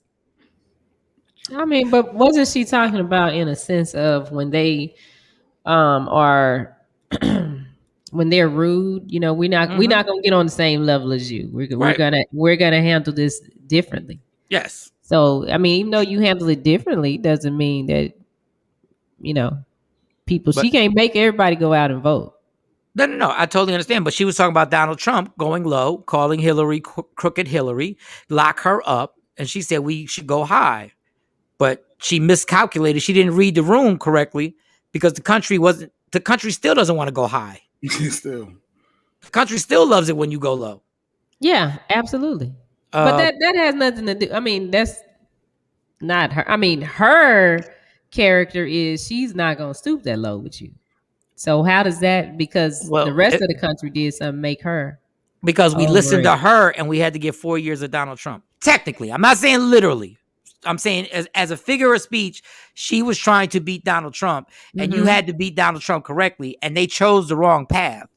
And we got stuck with Donald Trump for 4 years. But that's not her fault. Oh, that's her husband's fault. And if you're part of a camp. That's not her husband's fault either. No, that's definitely her husband's fault. Don't get me started. No, because they don't count up for all the votes. Hold on. Real quick.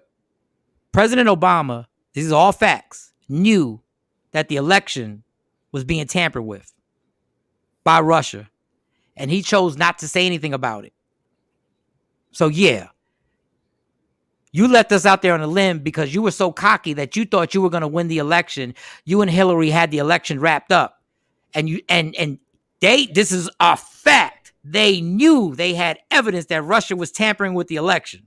But why is he the only one he and Michelle the only one getting the blame for that? Because they not the only two that know that that's going on. He was the president.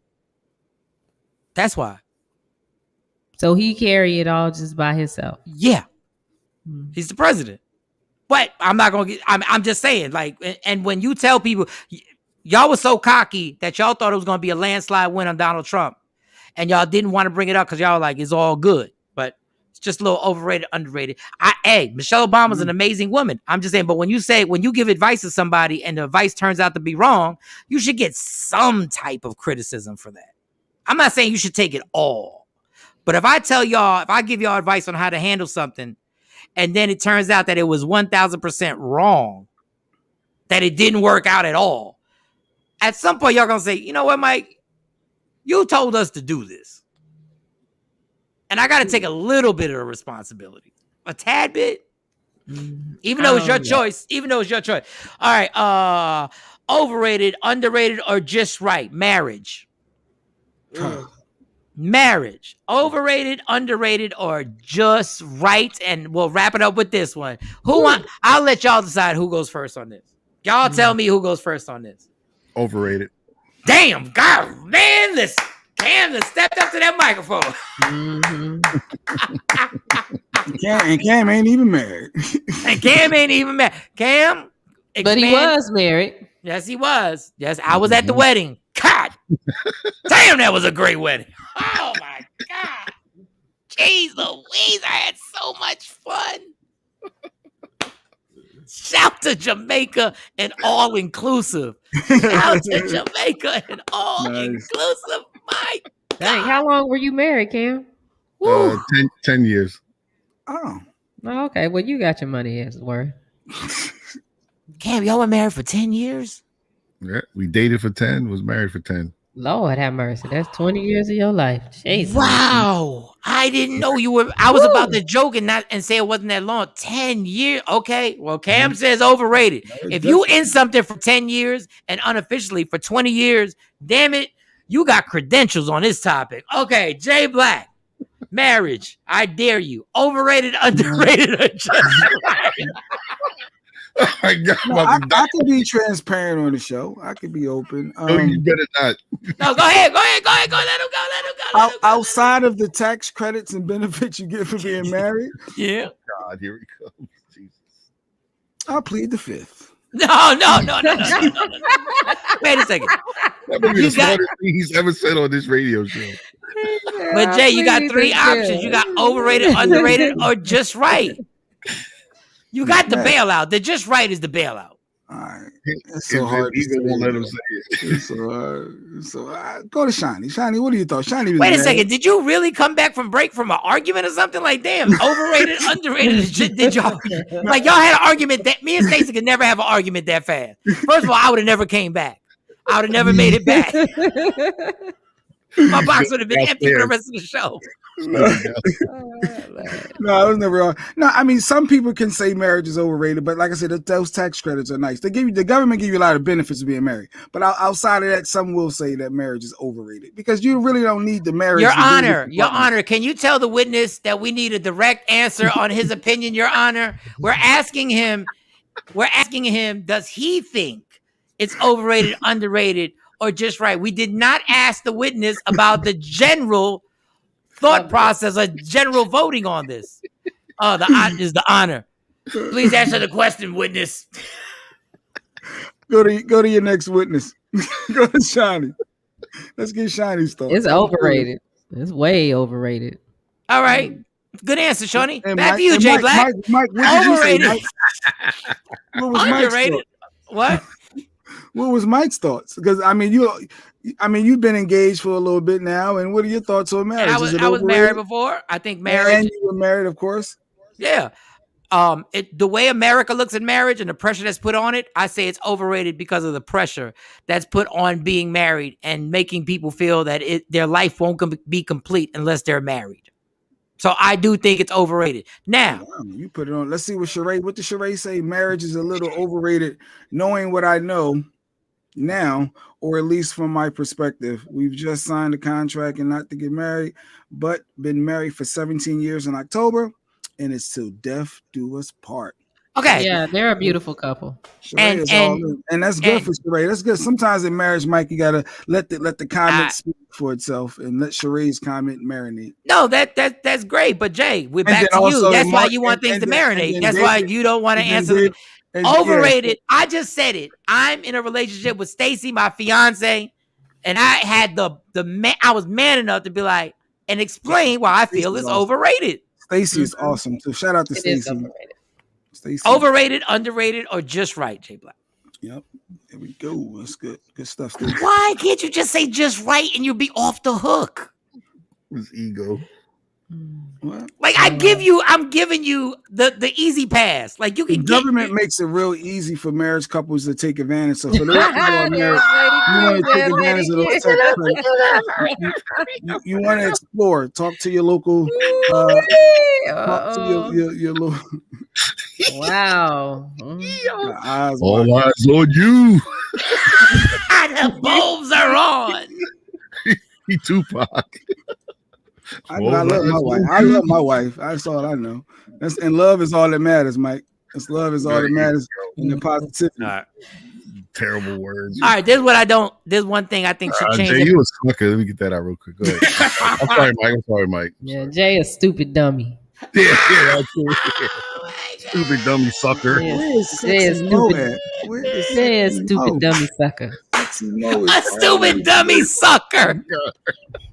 Look, even Paul said Lady Q is listening. You better wisely answer that question and check your text, B word. He said B word, but he didn't have enough room for the text. He called you the B word. I know he did. We're just having fun. That's all. Just having fun. Where's Sexy Mo? Okay. She not here. I'll pop the thing up there when she gets it. I got it. This is what I don't like. Have I allowed Jay Black is lost. I don't know why the dude just did. I've known Jay for a long time. And this is where I realized there's certain aspects about his brain that just go different ways. I gave him the out on just right. Like I said, all he had to do is say just right. That's right. Because he don't agree to that. That's why he's so stubborn. Oh my God. It's his ego. Pride. Ooh, man. Tam says, stupid dummy. Jay Black, answer the question.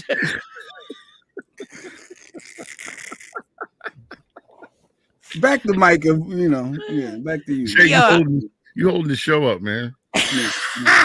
Yeah, Jay. You moving good. You messing it up. You breaking the flow. No, we flowing. We ain't flowing right now. We stuck right now. We stuck. Like this show, I love doing the show, but the things I get from this show is one thing I'm gonna stay from this show. Shawty says, "Stupid dummy sucker." That has changed the whole phrase. The whole phrase is different now. Stupid dummy sucker. You a stupid dummy sucker. Hold up, Billy Edwards said, I'll take deflection for 2,000. And the answer is moving. Can we say moving on, Mike? Is the answer? Hey, correct. Man. I feel like I shouldn't, because I feel like I'm being a hypocrite, but that I move on for you. Don't do it. Well, we can always bring it back when Sexy Mo comes. Yes. But before we bring stupid dummy sucker, I love it. All right, real quick on marriage. I do not think anything that you get into should at some point say, till death do us part. That is the darkest line ever. Did they change that line? Is that still in there today? No, you can have it if you want to have it. Like women have taken out the obey, honor, and obey. Honor and obey. Y'all be changing God. But anyway. Changing God. Y'all be changing God. Y'all be changing God. But that whole till death do us part is too much. That's too much pressure. Nobody want to do anything till death. So what should it be? Till as long as we like each other. Because ain't that the facts? I mean, I don't know. I mean, I look at it differently too, because it's like they just want to make money. Why I gotta pay you to get married? Hey, I agree with that too. 1,000. I want the fact that people will spend. I got to file to pay. I'm talking about at the courthouse, like the paperwork. And stuff. It's like you gotta pay. You got to do this when y'all can just be together. Yeah, I want to be married today, and then what if I don't want to be married to you tomorrow? And then we got to pay to get divorced. Yep. Mm-hmm. Yep. Big business. That's why me and Stacey are perfect. All right. Now up. Shout out She's coming up here. It's allegedly with Sexy Mo. What up, Sexy Mo? What up? What up? What up? What up? What up? What up? What up? What up? What up? What up? Where's she at? What up, Sunshine? Hey, what's going on in this room? Hey, Mo, I'm gonna give you these overrated, underrated, or just right, right? But I need you we'll go directly to the answers so we can get to your stories, okay? Got you. Jennifer Lopez, overrated, underrated, just right. Underrated. Beyonce, overrated, underrated, just right. Just right. Kevin Hart.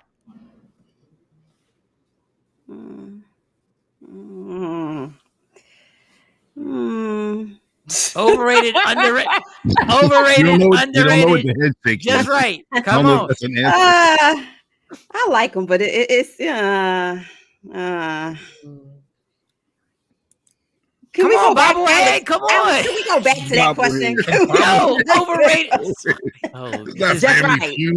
Overrated, underrated, just right. The X would already came on a Family Feud. Come on. Underrated. Oh, you say it's underrated? Yeah. She was about. I thought all that stalling was you were trying to say. Okay, Michelle Obama, overrated, underrated, just right.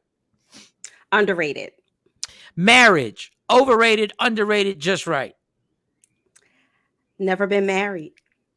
But you still have an opinion. You still have a thought process on it. You still can have an opinion on it. You want to hear my opinion?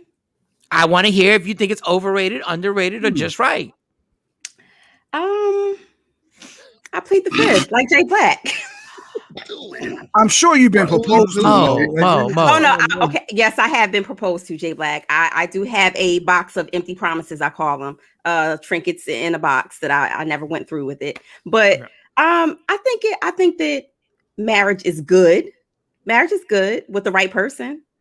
Why is marriage so hard for you guys to actually decide overrated? What is it that is so important about marriage that y'all just can't give an opinion? So for me, this is interesting. So for me, one day, hopefully I'll get married to the right person. But because I've never gotten married before, I can't really say whether it's overrated or underrated. I think it's what you make it. So you can say this. The concept of marriage, concept, not actually being married, the concept of marriage, is it overrated, underrated, or just right in society?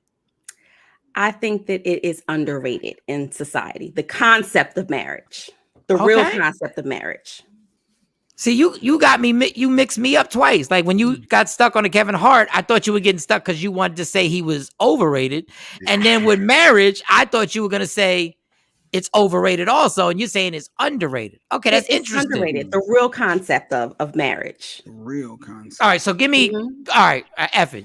I can't leave without you telling me what you mean by the real concept. When I say the real concept, I'm saying the concept of the godly concept, the agape love concept, that type of concept. But of course, society complicates marriage, right? Yes. So that's why I say it depends on who you marry, your mate, the fit, and what works for y'all. Okay. All right. We got 4 people on Instagram Live. Instagram Live will be on here for a few more minutes. Sexy Mo. You only got 4? I say 11. Yeah. No. We only got 4 more minutes on Instagram Live. Oh. Because my battery's dying. Right around this time. Countdown? Right around this time every day, my battery, and I can't charge it because I don't have a stand for it. So I'd have to hold it. We're gonna get you one of those portable, wireless chargers. I know. One of the pistol grips. Damn, what type of vibrator dildo is that you just hung? No, that's what I need. No, I'm just playing, Shawn. That's exactly what I need. But everybody on IG Live, I can only put 4 people on IG Live, so you won't be able to see Sexy Mo. But this is why we tell you, if you got the streaming channels on Roku, Amazon Prime, YouTube. If on Roku, it's just Media Room 360. On Apple TV, it's Media Room 360 on your Roku TV, on your streaming channels. You can watch it on there, on YouTube and Twitch. But you can listen and download Free Agent Radio. Because now what's going to happen is all you're going to hear is us 4 respond to what Mo's saying, and you want to hear Mo's story. So Sexy Mo, give us your first story for allegedly. Right. So, Michael Shawn, when the Remy's in the system, ain't no telling. You don't know what's going to jump off when that brown liquor hits. So, and Meek Mill and Travis Scott, apparently got into some type of tussle. Of course, Jay-Z was there, Beyonce was there, all the star liners was there at this party, at this function. And there's a video out there. You can hear on the video, Meek was yelling. It was like that North Philly bravado. Like he was going in. You could tell that he was heated. Whatever he was mad at, whatever happened, I don't think I've ever seen Meek in that way before. But Mo, it was at what's the gentleman's name? It's a major party at a billionaire's house. Oh, absolutely. It is this major dude. And I say major dude, and I forgot his name. I had the story. I wanted to send it to y'all.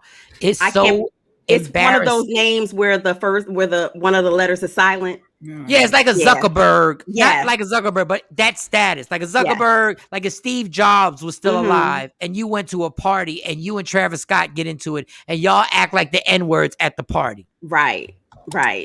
Come on. So Travis and Meek Mill's beefing. Doug.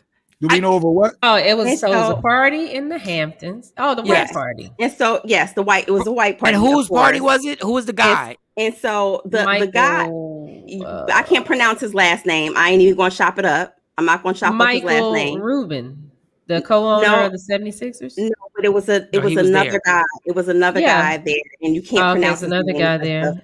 It was his party. He's a filthy billionaire. If Jay-Z's there at the party, you realize how important his party is. Right. And you get into that with Travis, like, dog.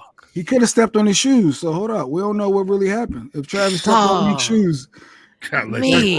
That's how I start. And Meek is yelling, and you could tell. He's yelling. You could see, you could tell by just the sound of Meek Mill's voice that whatever it was crazy. He sounded very, very out of control, unable to control whatever made him. It was like a 0 to 100 real quick situation.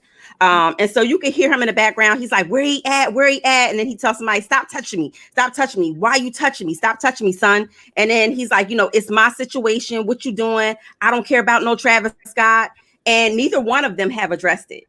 Like I've looked all over social media. I looked at both of their pages. I'm waiting for one of them to step into the ring and say something about it, but nobody said anything. Because when they drunk ass woke up this morning and they realized what N-words they acted like and what stupid dummy suckers that they acted like at this damn party. Wow. Dog, it's the most embarrassing thing. You got it, Shawnee? I don't have the video, but Meek is the one that when Travis got there, started hollering at him. But the lineup of people that were there, Jay-Z, was crazy. Alex Rodriguez, John Bon Jovi was breakdancing. It was crazy. Forget Vert. The other names that were on this thing, y'all embarrass us every time. Yes. I mean, but Lil Baby was there, Kid Cudi. And I don't know if the City Girls were there. Yeah, James Harden was there. Harden there. Rick Rubin, of course, threw the party. It wasn't at his house, but he threw the party. And Rick Rubin is an icon. He's a legend. So when you get invited to something that he's given, I don't care what it is, you can't bust off like that. You just can't. It was so exclusive that the reason why you can't get no footage of them is because I'm sure everybody's cell phone got yanked from them before they went in. When they went in, yeah. And then the person who took the footage is way behind. Way behind security. Oh, wait a minute. Way behind taking the footage. That's why you have to really listen to it a few times to hear everything. Do you know how much Jay-Z rolled his eyes?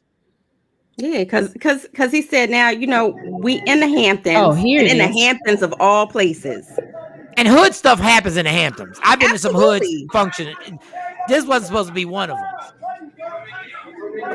So somebody outside of the house. Yeah, somebody outside was, and you could tell that they were like, let me get this because we're not supposed to have these outside. Yep, they zoomed in. You could tell they zoomed in with their little cell phone.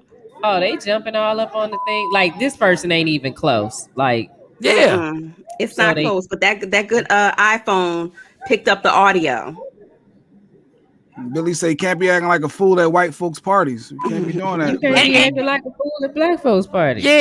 And it's not even about the white folks' party. It's about, listen, if Rob Johnson, former owner of BET, who's also a billionaire, threw a party and brought everybody there.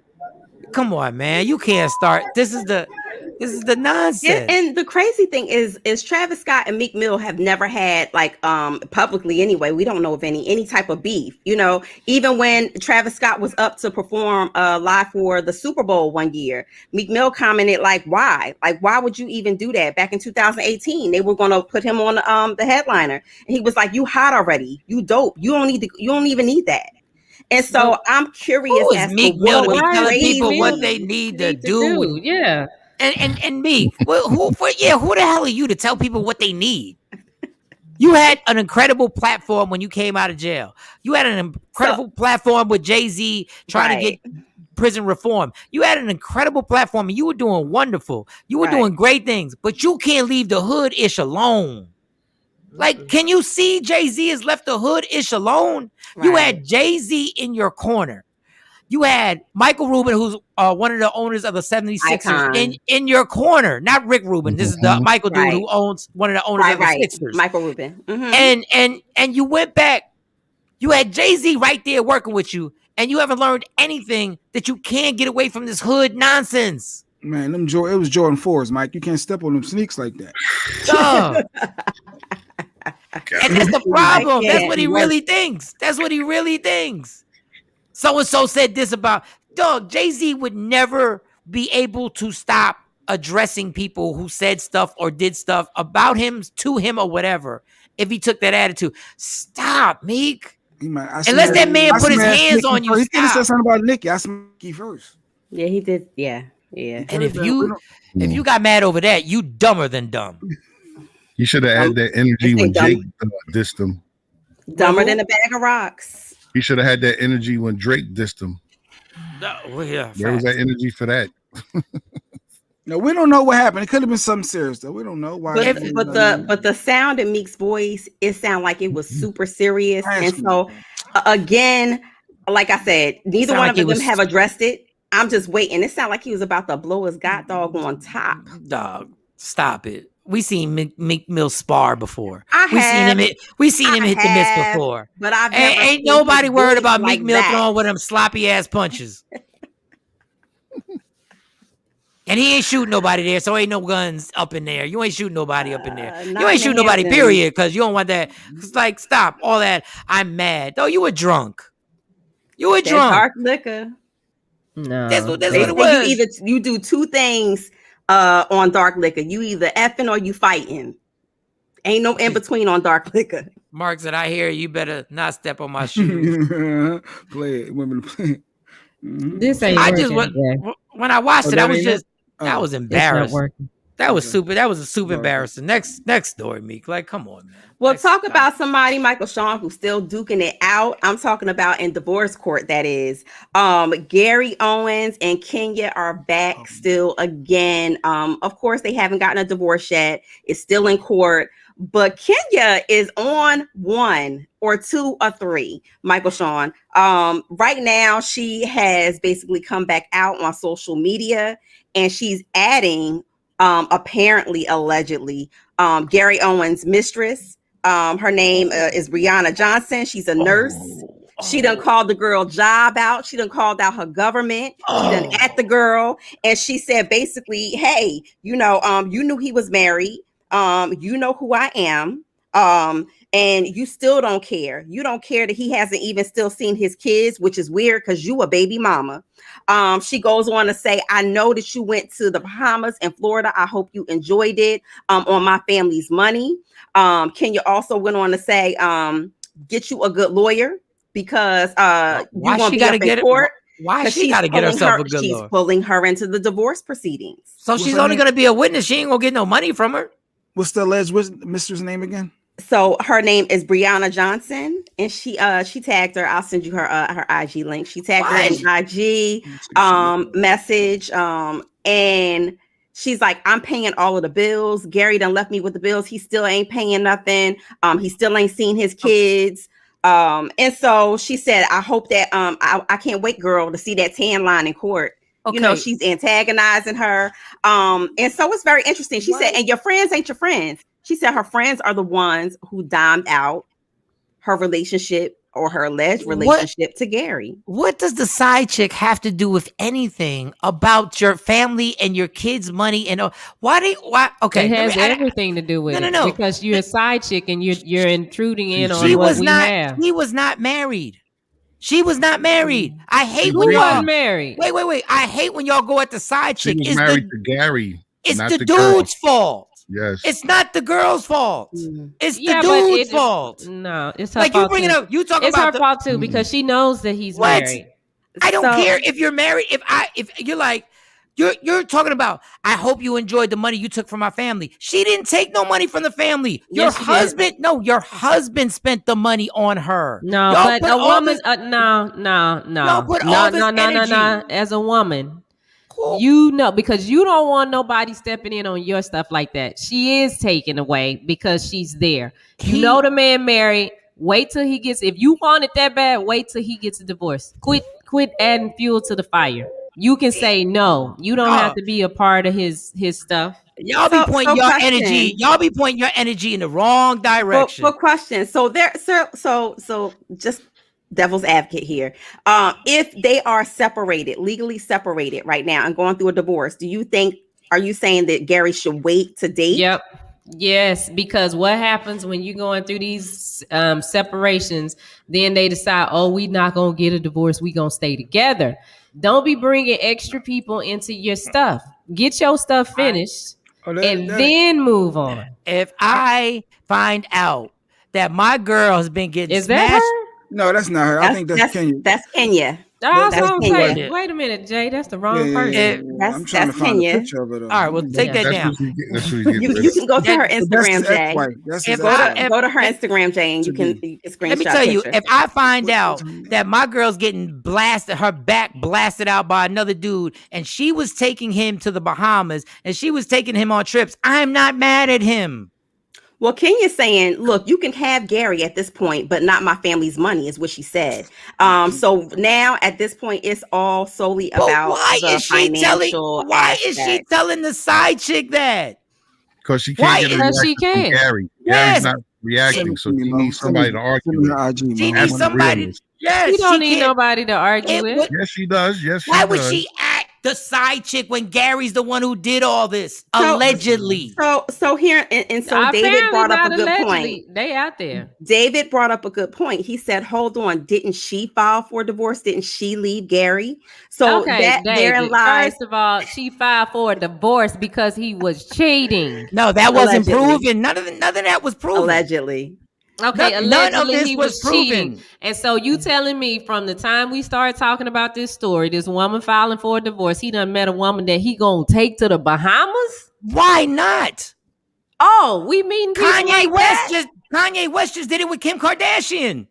Yeah, I think that when you file for that too. When it's that heifer was laying around somewhere, and that heifer pop up. And she didn't make the decision. Gary did it. If you got beef, but as a woman, you should have more sense. These side chicks get on my damn nerves because you know that you're messing up. So wait till the man is done with this. It's too much drama. So them side chicks like the drama. Then they like that. They like that, and I don't have no sympathy for him for whatever happens to him because you know the man married. It's public that he married. He can't even lie to you and say I ain't with her. He can't even say that. Y'all, they are still married. So and married people fall out and then 10 months later they say, well, we gonna stay together. But you're more mad at a side chick instead of the man who made the commitment to you. No, I'm mad at the man too. But don't add a side chick. The side chick don't get involved. Don't get involved. Don't get involved. Y'all be mad at the side chick. What she's really mad at is that Gary don't want her. No, that ain't what she mad at. That ain't what it's about. That's ego. No, it's not. What she's mad about. You don't know what Gary is sitting up lying to her saying he don't want her. Now you don't know that. You don't know what conversations that man has with her. You don't know. I don't care if he went all the way to the moon and he won't even talk to her. I don't care. You don't know what they say. He don't want her. You don't know that. Just like when Kevin left Tori, he didn't want her. I'll just speak on Gary Owen's situation. So in Gary Owen's situation, it's clear that because I'm pretty sure the way that she is dragging Gary and putting their business out there, if Gary said anything of the England that I still want you, let's make it work, or what have you, that she will put that on Front Street. That's number one. Number two, I do not believe, I feel like if you are saying I filed for divorce, that means that I no longer want you in that capacity in my life. If we are legally separated, I don't see anything wrong with her dating or him dating. That's just my opinion. They both said they're done. So even if they reconcile later on, whatever happened in between the reconciliation, it's fair game. So if I decide to smash somebody because we're legally separated, then I'm in my right to do so. Now, what comes into play, Kiana, Lady Q, she has a good point. You can bring in a mistress to court as verification of alienation of affection. If she's the sole reason of you guys getting into some type of divorce. People, if your relationship didn't work, is that true? Between you and him, you can bring different people to court. Your relationship didn't work. What you're mad at is that you have tried to @ Gary on every Instagram post, and you haven't gotten a response. And he's doing one hell of a job not falling into the rabbit hole, regardless of why they're getting divorced. He's listening to whoever his legal team is. He's definitely listening. She, on the other hand, I'm not sure who's advising her, but she's doing a little bit. She's doing too much. No, it is not. It is her emotions because you're adding side chicks. Hold up, no, This is why I'm telling you it's emotions and why I wouldn't do this if a girl cheated on me. If I found out Stacey was cheating on me, right? And I found out it was going on. I'm saying while we were together, not even after the breakup. I'm not gonna Stacey's side dude. Why? Because I have kids. And that's still their mom. No matter how mad you are, no matter how pissed off you are, smearing this dude is still, and you got grown adults, and you're smearing this dude, and they're still, no matter how mad you are, they're still there. That's their father. That's why you don't take this petty rule. You get your lawyers, you do everything with your lawyers, and you take them to court. Because now the kids got to answer these questions. Mo, send me the IG, Mo. I want to see if she's worth it, what she looks like. I'm trying to see. I'm trying to clearly she's operating on emotion. I mean, this has emotion written all over it. You know, and she keeps throwing these kids in there. The kids are in fact grown. They're children, grown, right? In their 20s. I just want to see if she. Yeah, that's why she don't say the age or nothing. She just says the kid. She just said you haven't seen your kid. Didn't she say Claudia was the first one? Didn't she? She threw Claudia out there at one point, right? Trying to say Claudia was a side chick. She doing anything to stick. She mentioned that one. Claudia. She's also stating that Gary has seen escorts and has paid for escorts, and the escorts have come back and given her the tea and given her information on that too. So she's like, basically the girl Brianna, your friends ain't no good, and then the escorts that Gary allegedly is supposed to be banging out and paying for ain't no good either, because she's basically claiming that she has information from both sources. So then just go to court. No, it's not that simple. It's not that simple. Then that's the thing. And y'all just like, oh no, it's okay. When somebody clearly she is hurt. She feels probably betrayed and a couple of other things. So she is expressing herself. Stop minimizing how she feels, because this joker went over here and did whatever he wanted to do during the time. First of all, we don't even know. We allegedly. We don't even know. Allegedly. We don't even know. But we keep saying that, oh, she emotional and this is why she's doing. So allegedly, that's why she's acting like that. That's emotional. You don't know because y'all ain't talked to her. That's emotional. Y'all ain't talked to her. She ain't called you and had no conversation with you about how she feel. But it's just like Gary is okay. The woman is hurt because he messed over her. Yes, she probably it happens every day. It happens every day. It comes to that. And how long can you sit there and keep on letting somebody step on you? So once again, it just goes back to your emotions are bigger than what you should do. You can still go to court. You have the resources to get the lawyer and do what you got to do. Apparently, she don't have the resources because she complaining about not having the money. That's amazing. You've been around. You've been rich for 20 years now. Also, okay. I'm not gonna get into that. I'm not gonna go down that rabbit hole. So I'm gonna I don't know how much money she got in the bank. I don't know how much money she got in the stash, her bra, her kitty, or under her mattress. But what I do know is that she's just complaining and saying that, I mean, on one hand, she's complaining and saying Gary ain't paying no bills and she don't got no money. On the next hand, she's saying, hey, I'm paying all the bills and I'm paying bills from that he left me from the company that we both built together. Because she did just recently say that. I don't know what it is that people wanna. This is not gonna help you. It's not. If anything, what this is gonna be done, all these Instagram posts are gonna be used against you when you get to court. They're gonna use this against you, and there's gonna be tons of stuff that you probably won't even be able to use because you posted it. Right. Like, that's I get it. Whoever's advising her is not advising her properly, because if that's something that she wanted to use in court, definitely you don't expose it pre-trial or pre-court date. That's something that you showed your hand. You never show your left hand what your right hand doing. And you ain't the first or last person that's been trashed in a relationship. You ain't the first or last person that's been crushed in a relationship. But you look crazy that you keep going, and now you want to act the side chick. Do you really think the side chick's gonna respond to you? And that's what they always say. You look crazy, and that's why them women be flipping out. And guess what? This is why you don't look crazy.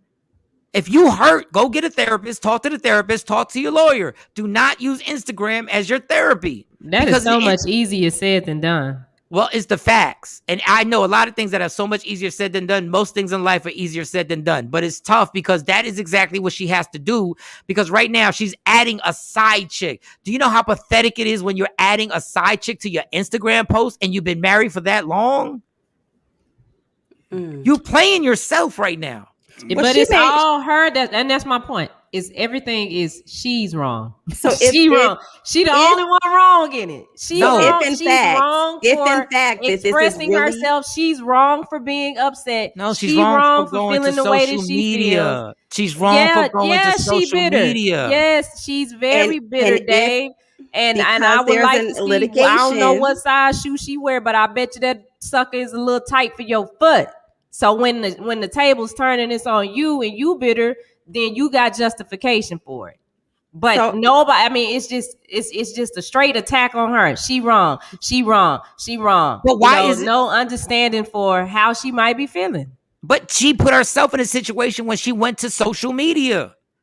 No, so when you're in litigation, you have to play it smart. You can't play it from an emotional standpoint. So I'm not going to discount her feelings because her feelings are hers. She's the owner and occupier of her own feelings. But what I am saying is it wasn't a smart move for her to put all of this on social media. Not only that, unless she has pictures of Gary Owens sticking his peen inside of this girl, nothing short of that type of proof, you can set yourself up to a defamation of character and libel suit because you put this information, you've at this girl, you put her government out there, you are putting her in harm's way potentially. So there's a lot of things that can come up from what she just did out of an emotional place. And let me explain something to everybody. Everybody who says she knew he was married. Dog, this is the oldest game in the book. I'm out. We're done. I'm out the house. We're separated. We're finished. I'm never going back. I've heard that before. And at a certain age, he could be. But my thing is, how you gonna blame somebody when they're like, look, I don't live there anymore. I'm out here. I'm with you. I'm not gonna be with anybody else. And now you want to bring the side chick in because you mad because of what? It's you and him that got the beef. It's you and him that got the beef. And once you go to social media, don't nobody care about your feelings no more because we're like, oh, you're trying to trash him. And now if you got proof, go ahead, put the proof out there. But then when he don't respond, that's the heartbreaker because he didn't respond to anything. Yep. And then you went, I'm not saying Gary. Do I think if you had to put a gun to my head, did Gary Owen get escorts? Probably. Was Gary Owen a screw up? Was he a dog in the mat? Probably. Is he absolutely wrong for cheating on his wife for so long who held him down? Yes, indeedy. I'm not putting any of that past him. I'm just saying, girl, when you hit social media, it's going to go bad for you.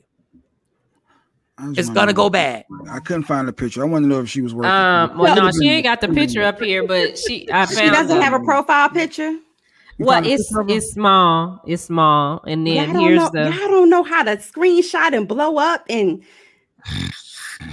and then here's the post that Kenya put up. Not saying I ever did it before, but I'm just saying. It doesn't sound like y'all don't know how to Google government names and look up pictures. And what celebrity do you think she look like? She look like a sweetie? Is it like light skin, long hair? Is it like a like what she looks like? You got an idea? Like, give me a celebrity. Well, her picture is dark, so she's mysterious. She probably hiding herself. She probably don't want nobody to know who she is because after Kenya done put her dog on job, her government and everything else up, people probably gonna be stalking her at the job, at the hospital. Hey, that come along with the territory. You want, and then I want to know who her friends are. Who is your friends? This giving up all of this tea on your business. That's why you do your dirt by your lonely, so you ain't got to worry about nobody telling you. First of all, once you doing dirt like that, it could be anybody who just links back. There's no way you can keep the dirt like that because there's always going to be somebody who sees somebody who knows somebody, and a casual conversation comes up, and next thing you know, they're like, "Oh yeah, she was over there with Gary in the Bahamas, or allegedly over there with so and so." It could be. Here we go. I'm gonna send y'all the picture. Shoot, for $10,000, I think my mom would give up all my business. Just put it 10,000. Just 10,000. I think a plane at this point, a plane ride home, a plane ticket, and $500. 10,000. I give up some of my business. I think she just want the plane ride home. I feel, and this is another thing, and I feel bad for her because whether we like to admit it or not, Gary leaving, it's not just her husband's leaving.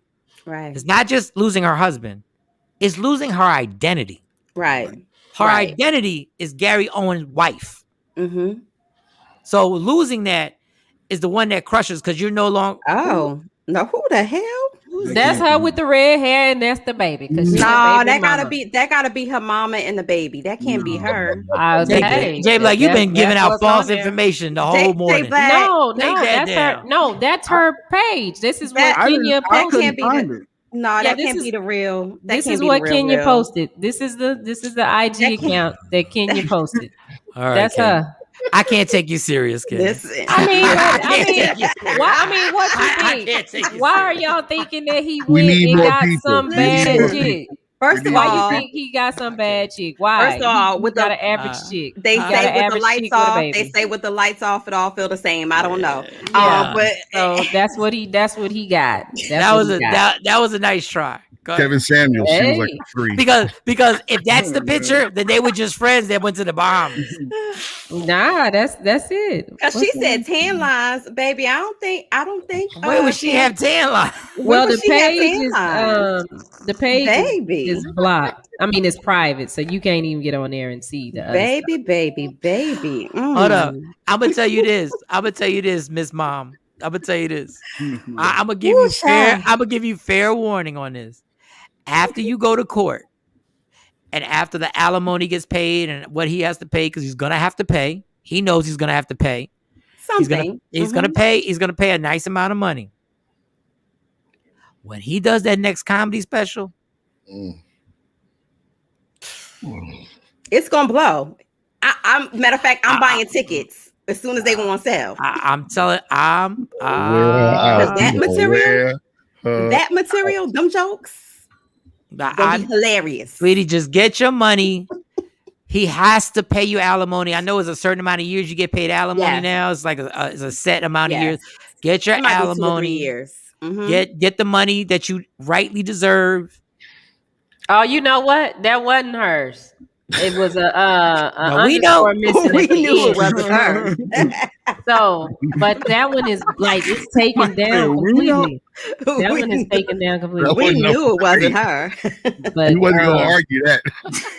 Yeah, but Jay Black didn't give that information. I'm just gonna say that. And Jay, I'm gonna do a little bit that more wasn't research. me. No, that wasn't me. I gave up. I couldn't find the page in private. Yeah, here it is. But see, you have her government.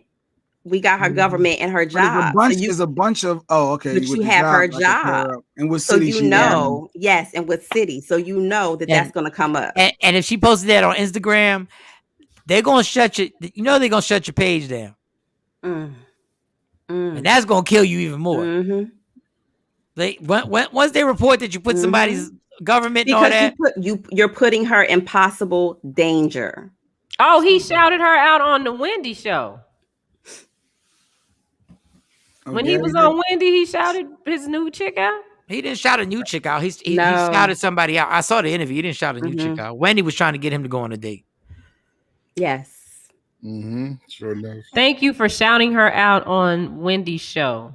That will be used. That will also be used in court. I saw it. He didn't say he was dating anybody. She's reaching, and again, you're showing your right hand what your left hand is doing, which is a no in litigation. And this means she's watching every single thing he does. Absolutely, yeah, absolutely. She's sitting home. You have to get up out the house and live. And if she got some money, I'm pretty sure she has some private investigators following him around and whatnot too. So. Like, you got to move on. You got to do what you got to do and keep it moving. Listen, I'm an emotional person, so I'm not saying I do the same thing. I do the same emotional stuff. And then when I look back on it, I regret it because it was based out of emotion, which takes away from all your common sense and all your rational thinking. All of this. Do you really think your kids are reading this on Instagram and going like, oh, that's great. That's you should do more. No, they're upset probably at both parents. But stop. Like, somebody got to stop you. I'm posting my feelings on social media because this is how @Gary Owen Comedy wants to communicate, and it's my platform. You ask, why are you saying this out loud? Well, you will never understand if you have never lived, loved, or invested in a manipulating narcissist. Okay, sweetie, it's not gonna get you. It's not gonna make you feel better. It apparently no. You know, if it did, she got to get it out. It's like grown-ups, boy. She's in litigation, and this is not the right way to get it out. She better go get a therapist or somebody and work through those emotions, because this is only going to hurt what she's trying to do, which is get to the bag. She's made that obvious. Is she's trying to get to the bag in court, and this is not the best way to do it. This is going to hurt her case. She needs to call Chris Rock's ex-wife. That's what real talk. She needs to call Chris Rock's ex-wife, who played it so well that Chris's next tour was all about how effed up he was. This man did a whole tour on how a bad husband and how effed up he was. Because she was like, I've been here. I ain't got to let nobody else know I've been here. I understand how she feels. I don't condone everything that she's doing, but I definitely understand. I understand completely. And I understand pain, but sometimes we got to start acting like we got to act like we 40. Pain. It's bigger than pain. When you know, or you feel like, I'm not gonna win at this anyway. Even if she does play fair, she probably feels like she's still gonna be the loser in all of this when she shouldn't be. And that's the thing. And when you feel like, okay, it no matter what I do, even though I'm the person that deserves X, Y, and Z, I'm never going to get that because of how X, Y, and Z is set up. And so you ain't got nothing to lose. Well, Chris Rock's ex-wife, why don't she call Tori Hart? Tori will let you know, like, your life can go on. Right. She got Tori's number. But they're in litigation. So unfortunately, judges don't rule on emotions. They move on facts, what's current law, and what's fair practice in divorce. And so all of the things that she's doing right now, like I said, she needs to go sit on a therapist's couch and work that out. bad. Is Gary allowed illegal, to date? Is he allowed to date that now that they separated? Like this isn't. She's saying that he was cheating, but after they established that they were done, just because they legally married, he still can't date like right now. You still legally married. You are still legally so which means you can't. married. So which means that's you why cannot I go say and that. get Even married. when you're married, it's not illegal to date. It's illegal to have sex. It's illegal. It's once illegal it's filed, to. it's understood that there's a separation happening. So it right.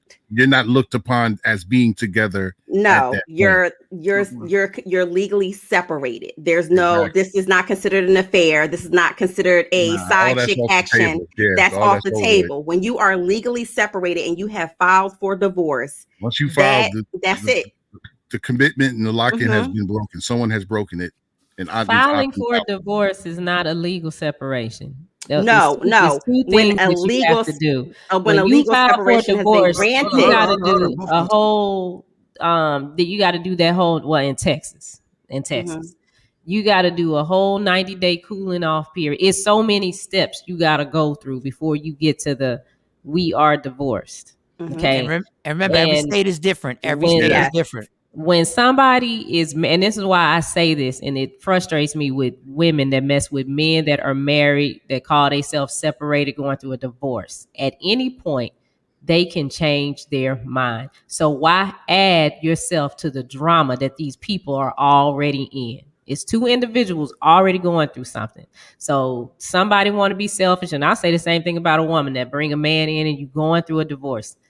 Finish taking care. If you really care, that right there alone tells you a lot about a person, because you don't care about nobody else. All you worried about is you and your feelings and what you want at that time. Finish your business over here so it doesn't affect something else over here. Don't drag nobody else into your mess, because this is unnecessary for the side chick. That's what I say to her. Yeah, it's unnecessary for you to be in this mess, but you signed up for it when you decided to mess with this man that's going through all this drama that's already public. Sometimes it works out like Gabrielle Union.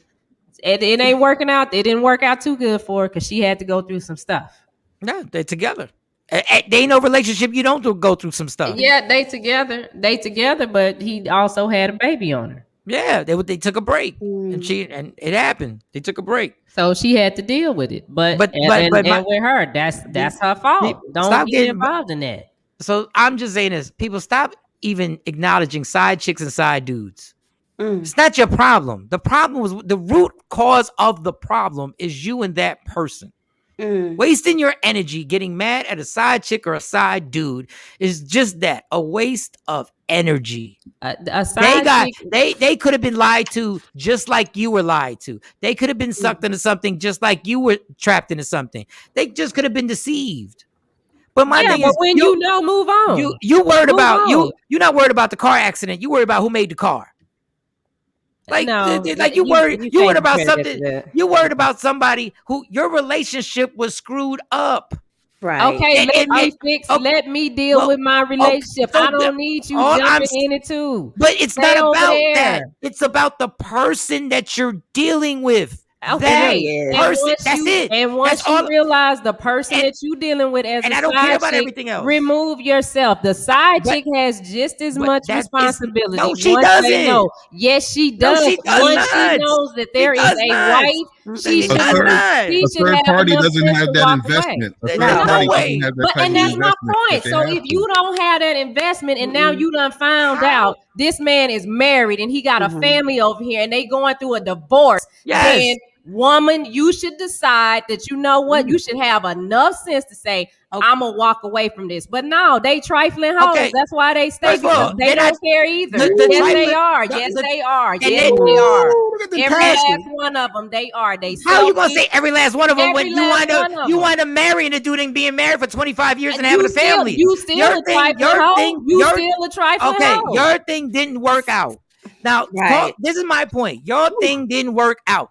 No. Handle your business. This is the thing. Handle your business. First of all, saying a side chick has just much responsibility as the person who got married. That doesn't even make any sense. I don't agree. That doesn't even make any sense. Once she finds out that you know what? This dude that I'm messing with, she's not legally he is married. Listen, this dude I'm messing with not is married, legally binded by anything. Yeah, she did not make the commitment. And that's why she should walk away. But because the side chick is making it worse. And I don't see how y'all can't see that. I can't see it because even in this situation, you still want to take away the meaning of the man. The man is 100% responsible for this. Absolutely. There's nobody else. There's nobody else that can say. There's nobody else. Wait, Mo. There's nobody else ever in a marriage. There's nobody else outside the marriage. There's not 3 people in the marriage. It's 2. When you bring a side chick in, there's no other person. I don't know what's wrong with y'all, man. The responsibility. If you marry and that's you a lot of energy to put on the third person. You should be that mad at your husband. Y'all talking There's about the energy you to be that mad at your husband. But you here making my situation worse, and you know that I'm here now. So move around. Why are we giving the side chicks all this damn credit? No, I mean that's credit. Stupid. You want them to do the right thing. If a side chick is that bad. Yeah, the side chick is that bad because once she finds out that this man is married, once she finds out he is in a relationship, as a woman, she should have enough sense to walk her ass on. So yes, she holds some responsibility at that point. Now, if he lied to her in the beginning, I get it. But once you find out he already got drama going on and you gonna keep on going in this, and then once the side chick get her little feelings hurt, she wanna say some shit too. No, that bitch needs to move the fuck around. Whoa, easy. Somebody personally affected by this topic right here. No, because there's bullshit to that the side chick don't have no responsibility. I didn't say saying I went in the store with my kids and I watched them steal a candy bar, but they kids, so they not responsible. No, my kids know you don't pick shit up that ain't yours. So as a grown woman, you know, if she's 17, 16 and he messing around with her, that's one thing. But a 40-year-old woman, no, bitch, you know what the fuck is going on. If he lied to you, cool, I ain't got no problem with that. But when you tell me, oh, you know that we together, you know we going through a divorce. Well, if you had some sense and you didn't want to make it more messy, then you should have been a woman and not a skank and moved around. So yes, they do hold some responsibility. And I didn't say they didn't hold some. You said they held just as much responsibility as the husband. Once they know. But they know they do. That is impossible for it to be true. No, it's impossible for it to be true. They hold just as much. They have responsibility, but it's impossible to have the same responsibility as 2 people in. It's the same. You can't have more responsibility than the husband and the wife in the relationship. Those are the 2 main people who have 100%. They're the ones that have the agreement. They have the agreement, 100% responsibility. Legal. Y'all right. Yeah. And Action had a question, just to break it up. He said he had a question. So side piece, are they underrated, overrated, or just a hoe?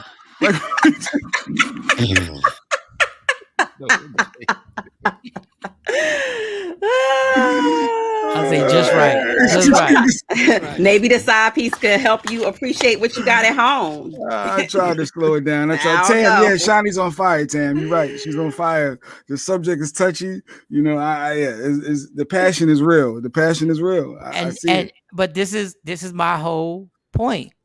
When you have that much energy to somebody, it's a waste. It's a whole waste of energy towards somebody who at that point, the relationship is over. It's done. Whatever the reason is, the reason is.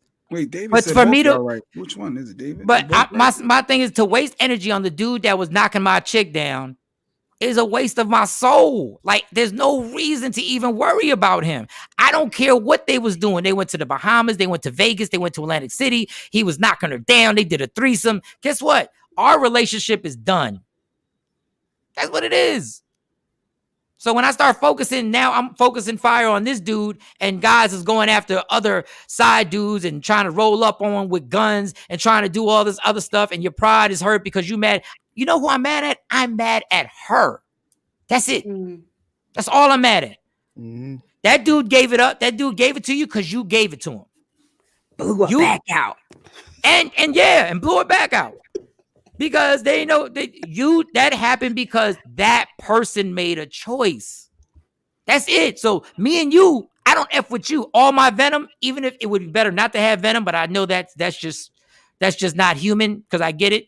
Because I've had the venom for people before. All that venom, I'm going to spit it at you. I'm going to waste every bit of this anger and this meanness that I have. I'm going to go directly to you.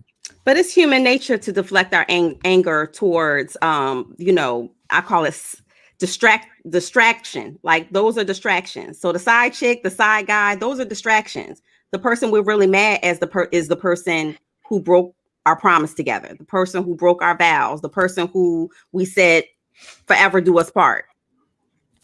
I just know Shawnee shared a lot on the show, from Charles Barkley to battle with cancer to throwing gasoline on people. But this passion right here, whoa, I love it. Like the fire, the fire. Whoa. Because people be glorifying these damn side chicks. And it's like, no, they are wrong. You can't keep saying that a grown person. Can we say side people too? Can we say side dudes too? Or side dudes, them too. Side people. Same thing with that. Because somebody got killed out here the other day behind the boy found out his girlfriend was messing with somebody else. Oh, and Tyler, they done killed somebody over a girl. That's his fault too. All three of them need to be charged in that. That's ridiculous. But no, somebody's in something. You should have. That lets me know how toxic your ass is if you want to participate. You said all three of them should be charged or something? Yeah, because somebody lost their life behind they mess. Because somebody cheated on somebody who wasn't even married should get charged for this innocent person dying. They get into a shootout. But you're saying the girl who was involved who cheated should get charged? Yeah, because you stirred this mess up. You was with this one. You know this one is a fool. So when he found out about this joker over here, you knew what could possibly happen. And now somebody done lost their life on their birthday behind you that don't even know y'all. She should go to jail for the low mentality of somebody being willing to kill somebody because somebody just cheated on them when they weren't even married? All three of them. Okay. Make better choices, people. So even now, if we're not even married and I cheat on you and your dumb ass goes and kills the other person that I cheated with, I should go to jail? Yeah.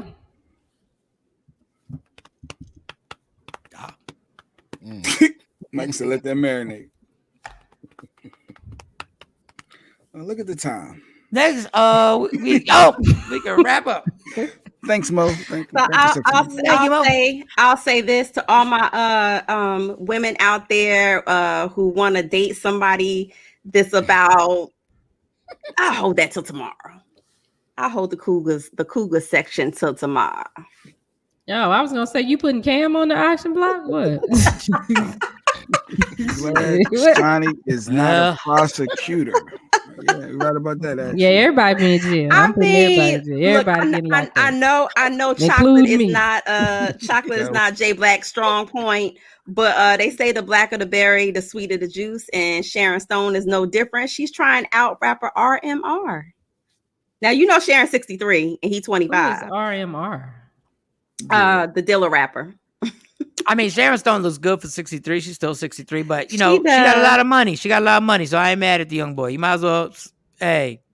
She's been seen in a club wearing his infamous ski mask, get up, and everything. Yeah, she was looking crazy with the ski. Like, she was looking nuts. But God bless you, girl. You were looking crazy wearing some hip-hop gear at 63, mama. Like, you Sharon Stone. And Sharon Stone was a bad B-word in her day. She was a bad B-word. She crossed the legs and she had no drawers on? And she showed that Kuda puff. I said, God, I was a kid back then. I was like, was she just showing me the ka-kong-kong? Ka-kong-kong-kong?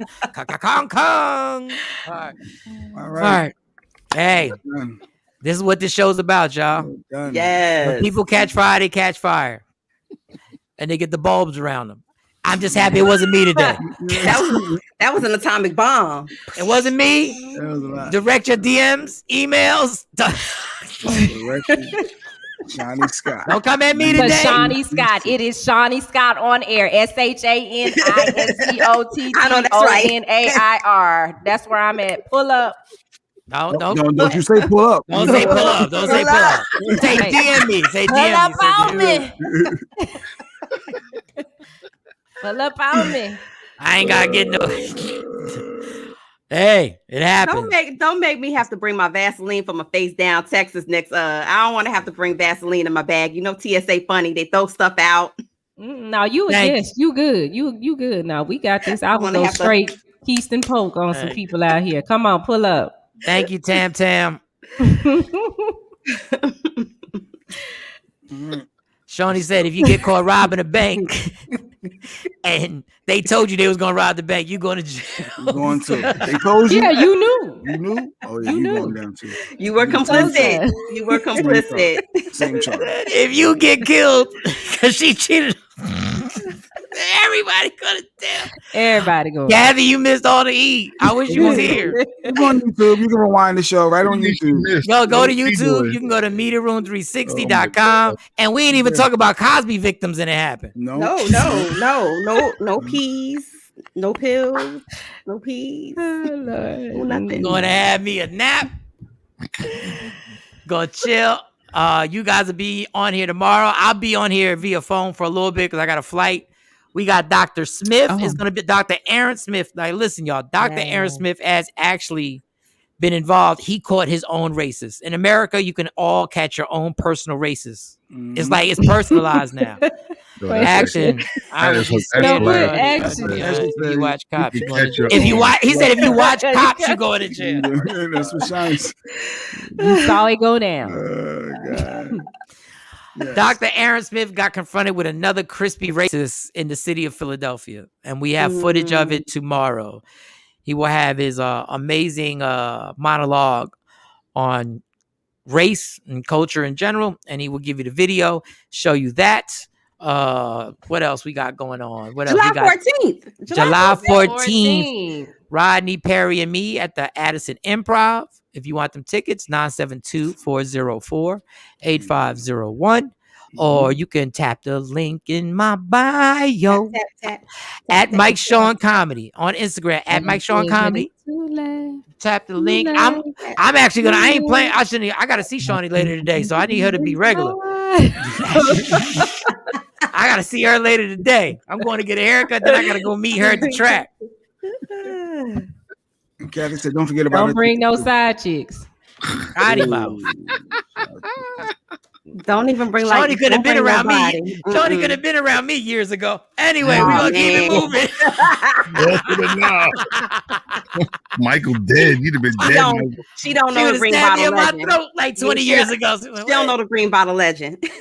I wouldn't have stabbed you in your throat, but I would have been me. I would have ran them off. Who is this B word? Yeah, my homeboys can't take me nowhere with them. That not the ones that's married. I'd be like, look, you better move around. Married, right? Side chick relationships are serious. Sometimes you celebrate anniversaries and everything. All right, anyway, I will fight you for his wife. You know where the bail money is. You might be going to family functions and the whole nine. It's like, who is this? Who are you? Oh, everybody know her. Everybody know her. Everybody know her. That's Meek Meek. They be like, meet me. The wife pulling up. Come sit over here, girl. Come sit over here. I ain't playing. I'm gonna see y'all. I'll talk to y'all from the airport. You guys will rock the show, do the show, and everybody be safe. Love me for who I am, not who you want me to be, because I can never be that. And understand, there's only one thing in life that's guaranteed: it will end. So enjoy every minute, every second, and never let anybody steal your happiness. And fight for it, and never introduce your side chick to Shawnee on air. Never ever. Those are facts. That wasn't even a joke. Those are facts. All right, y'all. We'll see y'all tomorrow. Yeah. What up, y'all? It's Michael Shawn letting you know the biggest comedy show of the summer is about to go down.